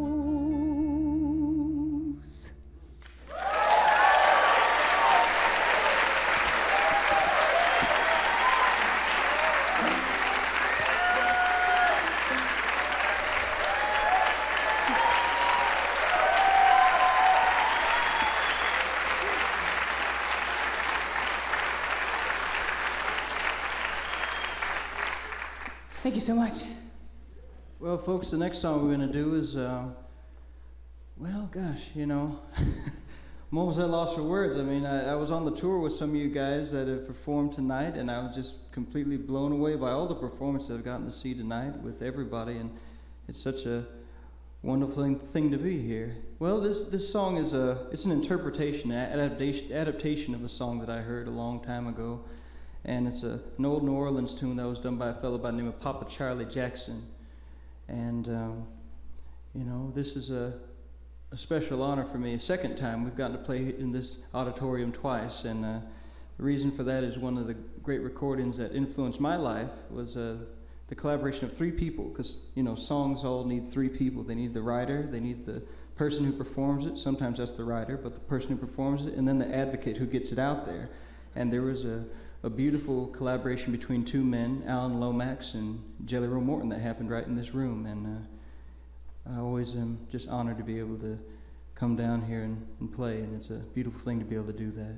So we're going to play this one here. This is a pop number that Papa Charlie did, and I spruced it up a little bit, changed the chords around a little bit, you know. And this is one called Your Baby Ain't Sweet Like Mine. And so it goes a little bit something like this here.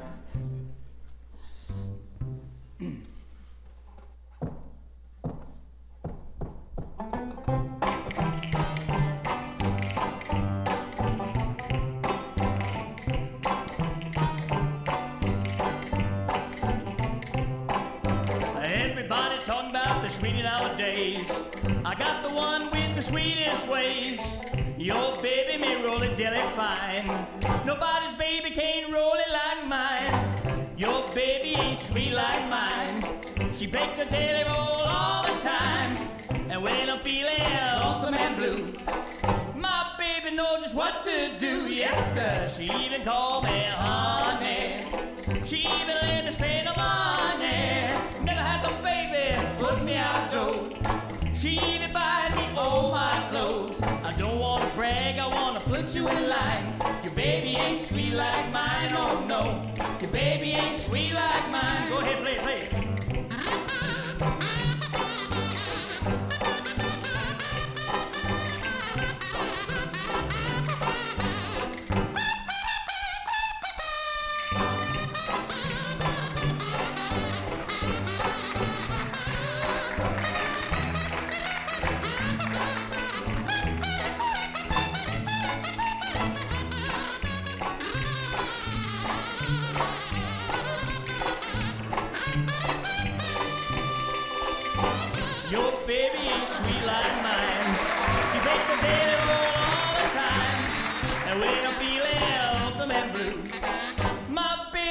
What to do, yes sir. She even called me honey. She even let me spend the money. Never had no baby put me out door. She even buy me all my clothes. I don't wanna brag, I wanna put you in line. Your baby ain't sweet like mine, oh no. Your baby ain't sweet like mine. Go ahead, Lil.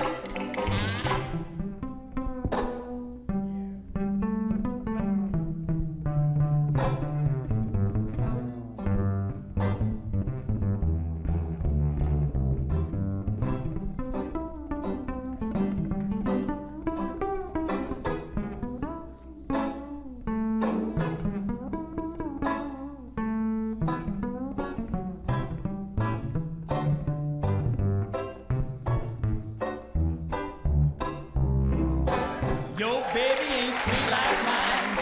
She bakes potato all the time. And when I'm feeling lonesome and blue, my baby knows just what to do. Yes, sir. She even called me honey. She even let me spend the money. Never had no baby put me out door. She even buys me all my clothes. I don't wanna brag, I wanna put you in line. Your baby ain't sweet like mine, oh no. Your baby ain't sweet like mine.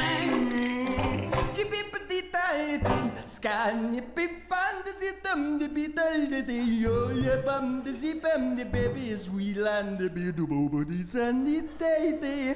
Bop it up in, but did a skeedum, a skeedum, a skeedum, yeah. Stop on the whoa. But the dodo, get a tomato that on the pita. Scheme Marie, boom down, badita, badita, let them badita, the skipper, yeah. Your baby ain't sweet like mine. She makes the table all the time. And when I'm feeling lonesome and blue, my baby knows just what to do. Yes, sir. She even called me honey. She even let me spend the money. Never had a baby put me out though. She even buy me all my clothes. I don't want to brag, I want to put you in line. Your baby ain't sweet like mine, oh no. Your baby ain't sweet like mine. Go ahead, help me on them bones.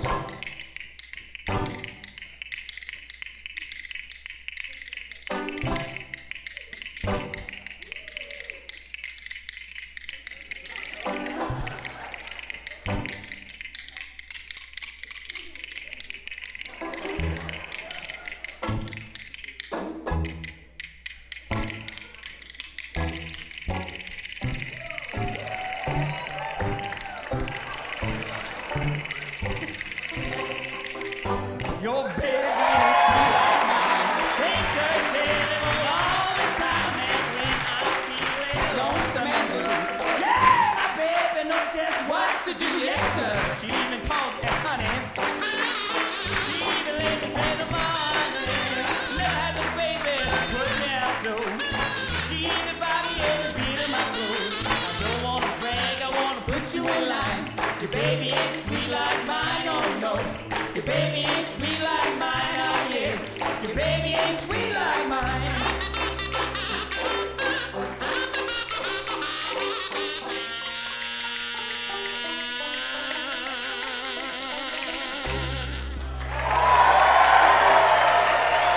Thank you again.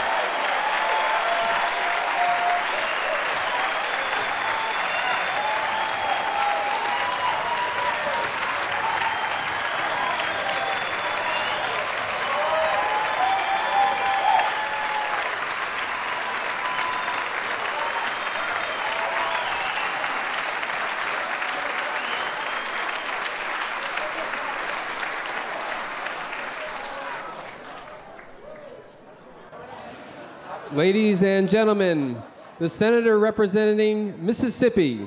He serves as House Deputy Minority Whip and is also on the Senate committees for the Armed Services, the Budget, Commerce, Science and Transportation, the Environment and Public Works, as well as the Joint Economic Committee.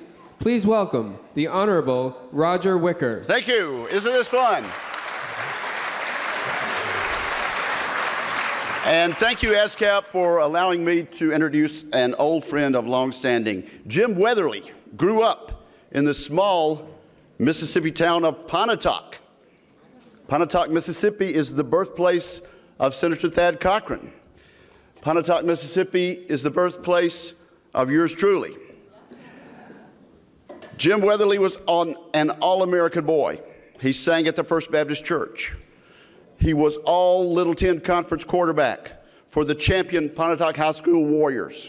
Went on to quarterback for the Ole Miss Rebels, where to no one's surprise he was all SEC and all America.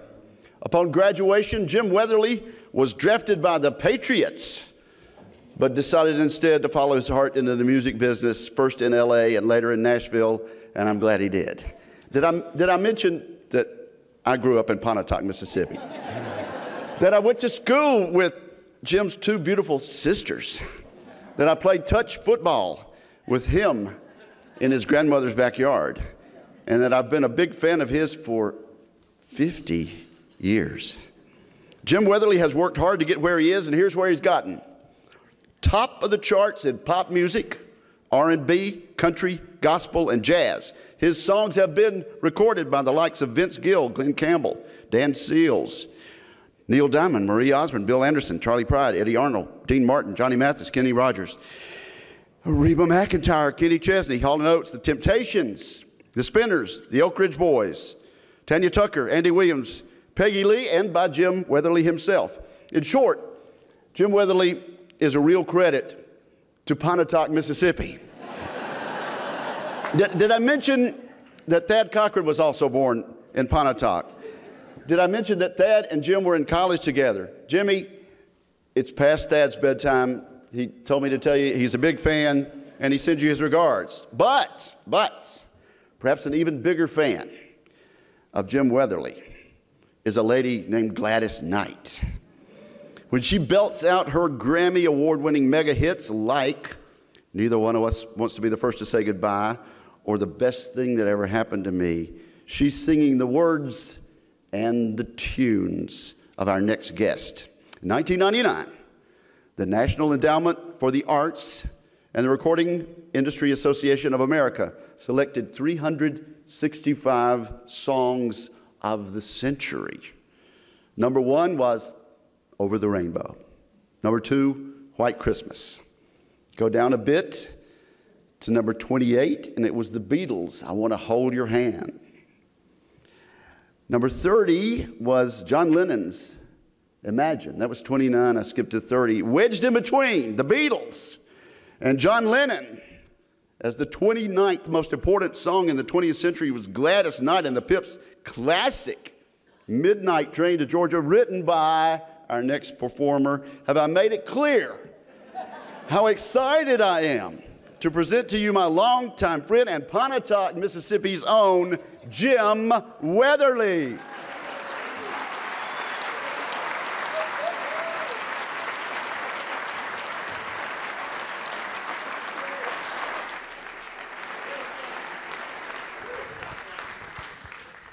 Thank you, Roger. I've known Roger since he was like that. You forgot to tell him where you're from? Exactly. That I was born between Tupelo and Oxford, between Elvis Presley and William Faulkner. So it's not bad company. In the early 70s, I was living in a tiny apartment in LA and walking the streets and trying to get people to pay attention to my songs. I wasn't having very much luck. A lot of the feedback was, you just write such sad songs. And they were all saying, write something up-tempo positive, you know. Well, I could only do what I could do. I couldn't follow their rules. I remember one night I walked into my apartment, and some things in my life hadn't been going real well. And I was in kind of a blue funk, and I sat down on the bed and picked up my guitar. And I sang the first verse to this song. I didn't have a title. I didn't have a melody. I didn't have any chord patterns. I didn't have any lyrics. But I sang this song as if it had always been there, just like somebody else wrote it, which isn't true. When I got to the last line of the first verse, and I said, because neither one of us wants to be the first to say goodbye, I thought I had something, you know. And I finished writing a song in a very short period of time, but when I finished it, I remember it like it was yesterday. I closed my little notebook and I said to myself, well, there's another sad song nobody will ever want to hear. Finally, I found a publisher who believed in what I did, and he pitched the song to Gladys Knight and the Pips.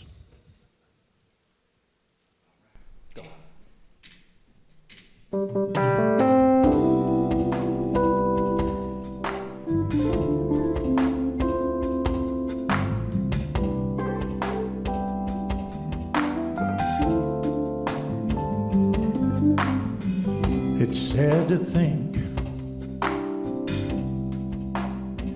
we're not gonna make it.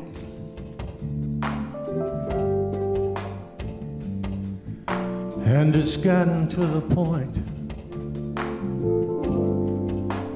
where we just can't fake it. But for some ungodly reason, we just won't let it die.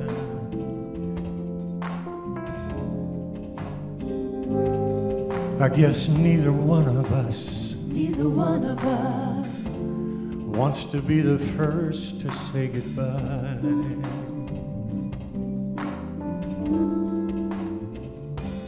I keep wondering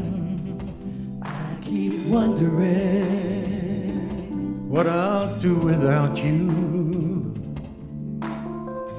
Do without you, baby. And I guess you must be wondering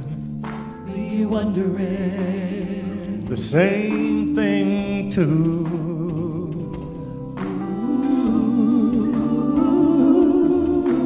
So we go on together, living alive.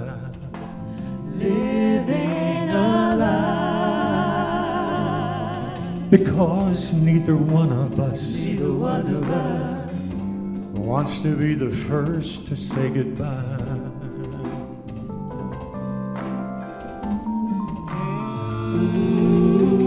Every time I find the nerve to say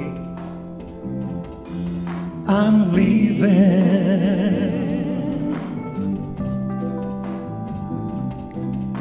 old memories, those old memories get in my way. Lord knows it's only me.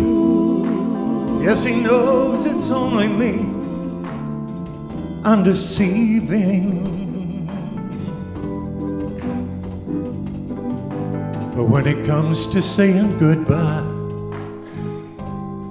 that's a word I just can't say. Just can't say. There can be no way this can have a happy ending.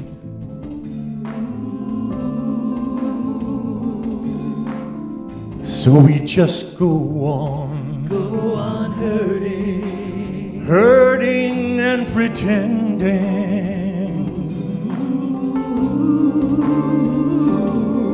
and convincing ourselves to give it just one more try. One more try. Because neither one of us wants to be the first to say. Neither one of us wants to be the first to say. Neither one of us wants to be the first to say goodbye.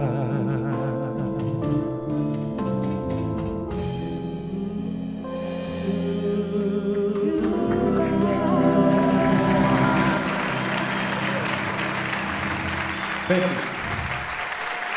Thank you very much. Thank you. Thank you. A lot of good things in my life have come from playing sports, football especially. I was when I was living in LA, I was playing flag football with a group of guys in the entertainment business. And one of those guys was Lee Majors, who you might remember as the $6 Million Man. And one day I called Lee, and Farrah Fawcett answered the phone. She had just moved to LA from Texas, and Lee found her picture before anybody else in town and scarfed her up. So he was dating her. But during the course of the conversation, she said that she was packing her clothes to go back and visit her folks, and she was going to take the midnight plane to Houston. Well, as with most songwriters, when you hear something like that, a little bell goes off in your head. And when I got off the phone with Farrah, I wrote Midnight Plane to Houston. Took me about 45 minutes. Back in those days, I didn't know you had to edit things, which was probably good. But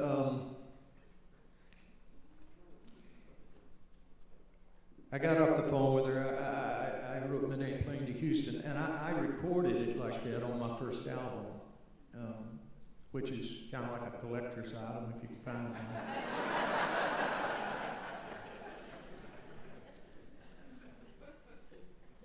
Then, about a year later, my publisher got a call from a guy in Atlanta named Sonny Limbo.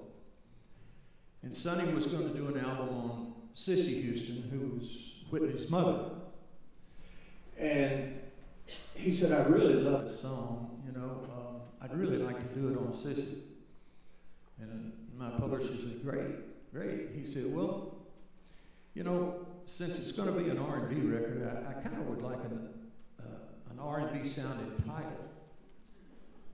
And my publisher said, well, what do you have in mind?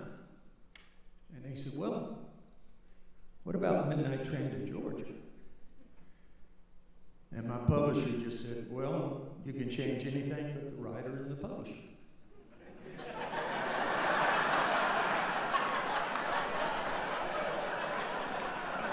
He didn't ask me. But anyway, it was one of the best moves I ever made. So Cissy Houston recorded it and put it out and had a moderate hit on the R&B charts. And we had already established a relationship with Gladys through neither one of us. And so she heard that and she wanted to change the title too, because they were all from Atlanta. And she said it just made more sense to her, and she was also used to traveling on trains and not on planes. So never in my wildest dreams did I think a little, what I consider a country song called Midnight Plane to Houston would become a monstrous R&B hit called Midnight Train to Georgia. But it's the way it happened, folks.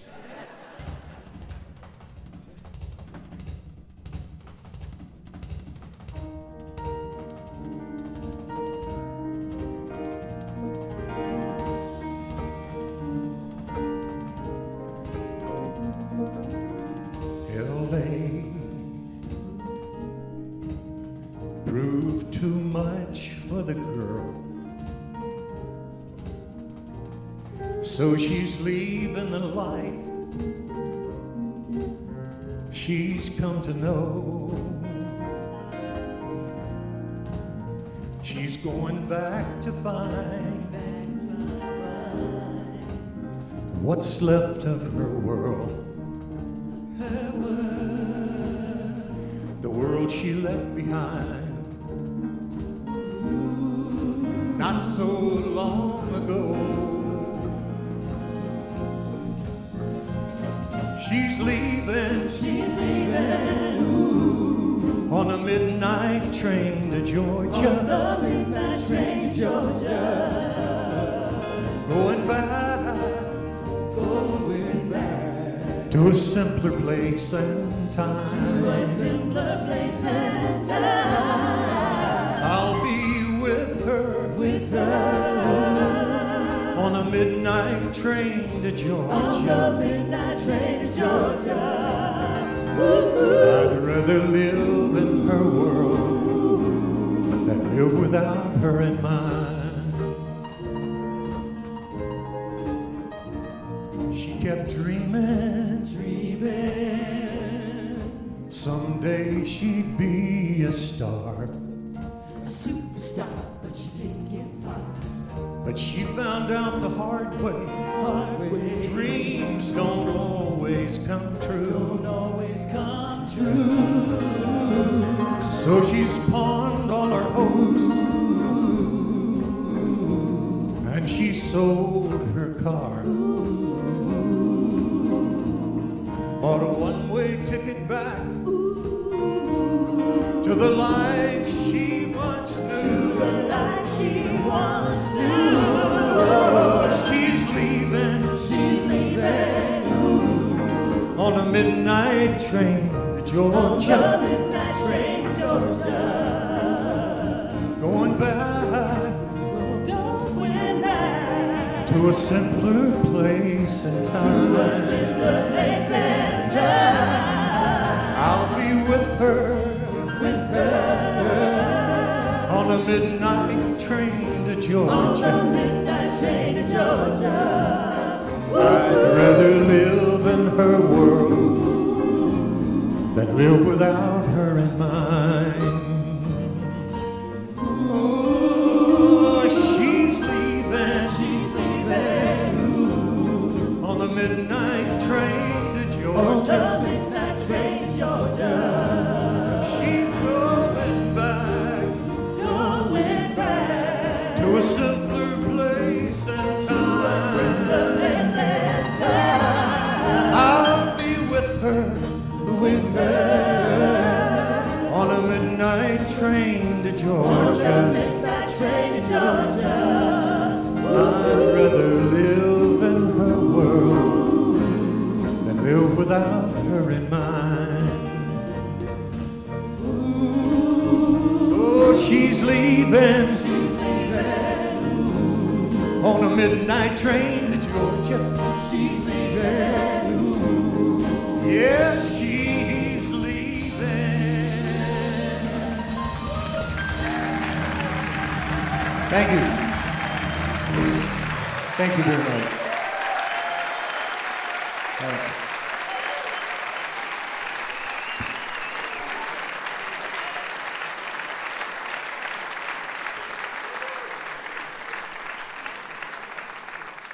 Ladies and gentlemen, the representative of New York's 8th Congressional District. He serves as the ranking member of the House Judiciary Subcommittee on the Constitution, Civil Rights, and Civil Liberties, and is also a member of the House Committee on Transportation and Infrastructure. Please welcome the Honorable Gerald Nadler.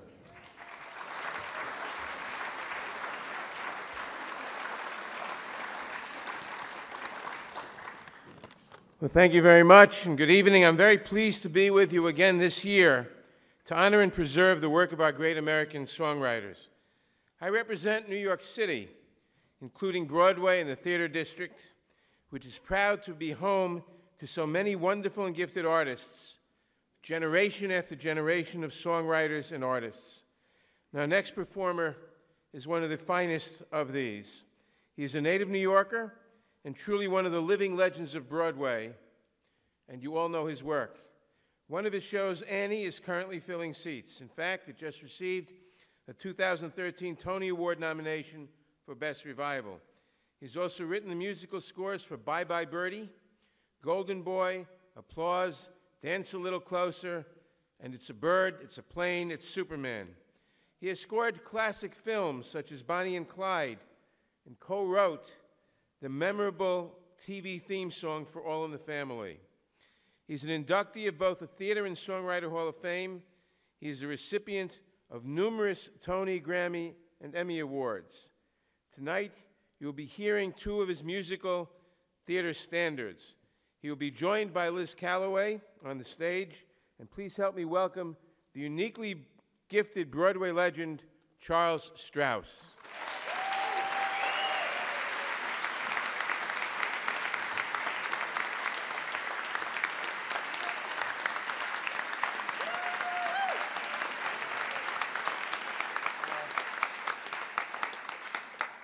Thank you so much. You know, listening tonight to all this music by songwriters who are or have been my friends, I'm reminded I'm such a beneficiary of all this part of American music. And coming from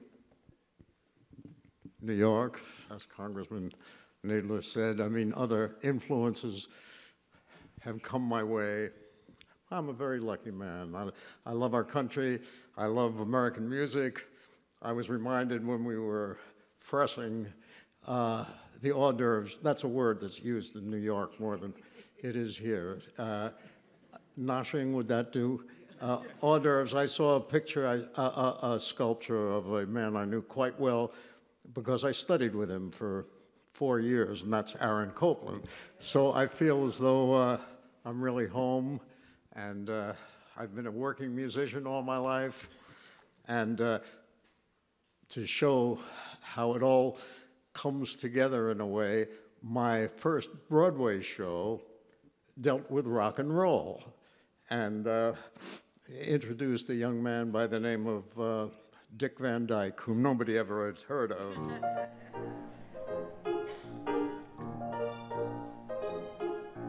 Gray skies are gonna clear up, put on a happy face.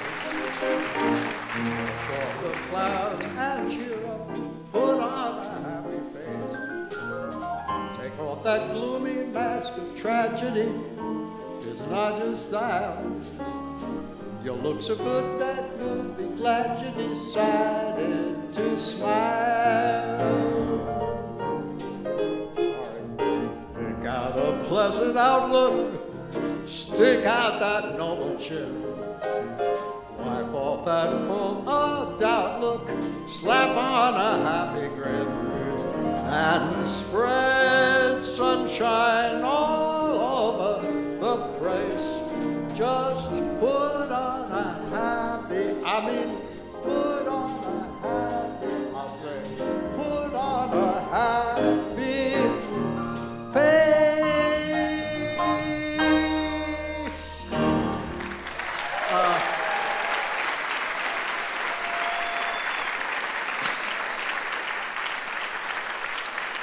Thank you. Thank you very much. The next show that I'm going to play something from is terribly indebted to your city of Washington, because we opened at the Kennedy Center to an advance of $80, and there were about that many people in the audience. And then suddenly something happened. And what happened was we had, I can't say unwittingly, wittingly caught the spirit of something about America that was in trouble and something that America had raised itself up from. And I say I'll always be indebted to your city for being the first to tell us that. Now, if I can remember the chords, I'm going to play it for you.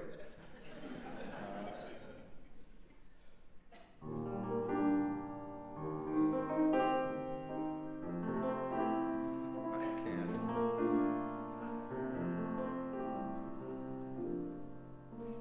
The sun will come out tomorrow. Bet your bottom dollar that tomorrow there'll be sun. Just thinking about tomorrow clears away the cobwebs and the sorrow till there's none. When I'm stuck with a day that's gray and lonely, I just stick out my chin, grin and say,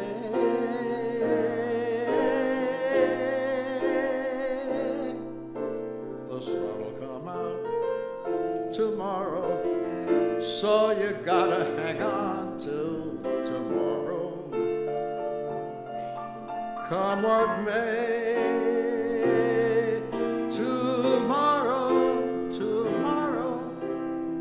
I love you tomorrow. You're always a day away. Tomorrow, tomorrow, I love you tomorrow. You're always a day away.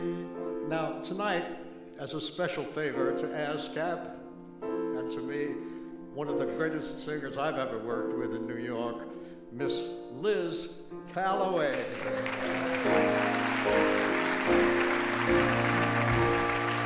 The sun will come out tomorrow, that's your bottom dollar, that tomorrow there'll be sun. Just thinking about tomorrow clears away the cobwebs and the sorrow till there's none. When I'm stuck with a day that's gray and lonely, I just stick out my chin and grin and say, oh,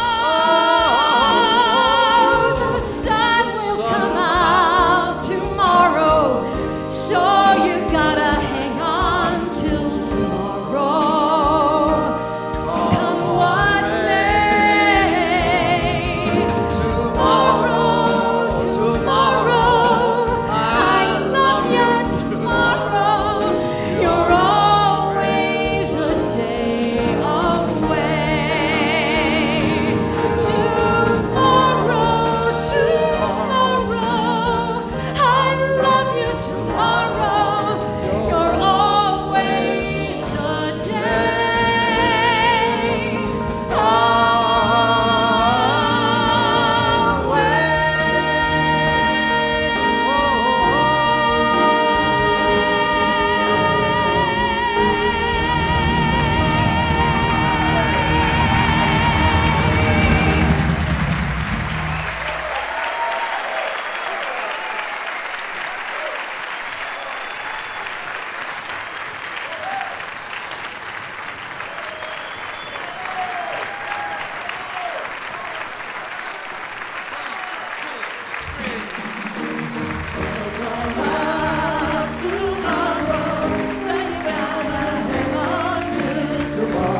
away. Tomorrow, tomorrow, I love you tomorrow. You're always a day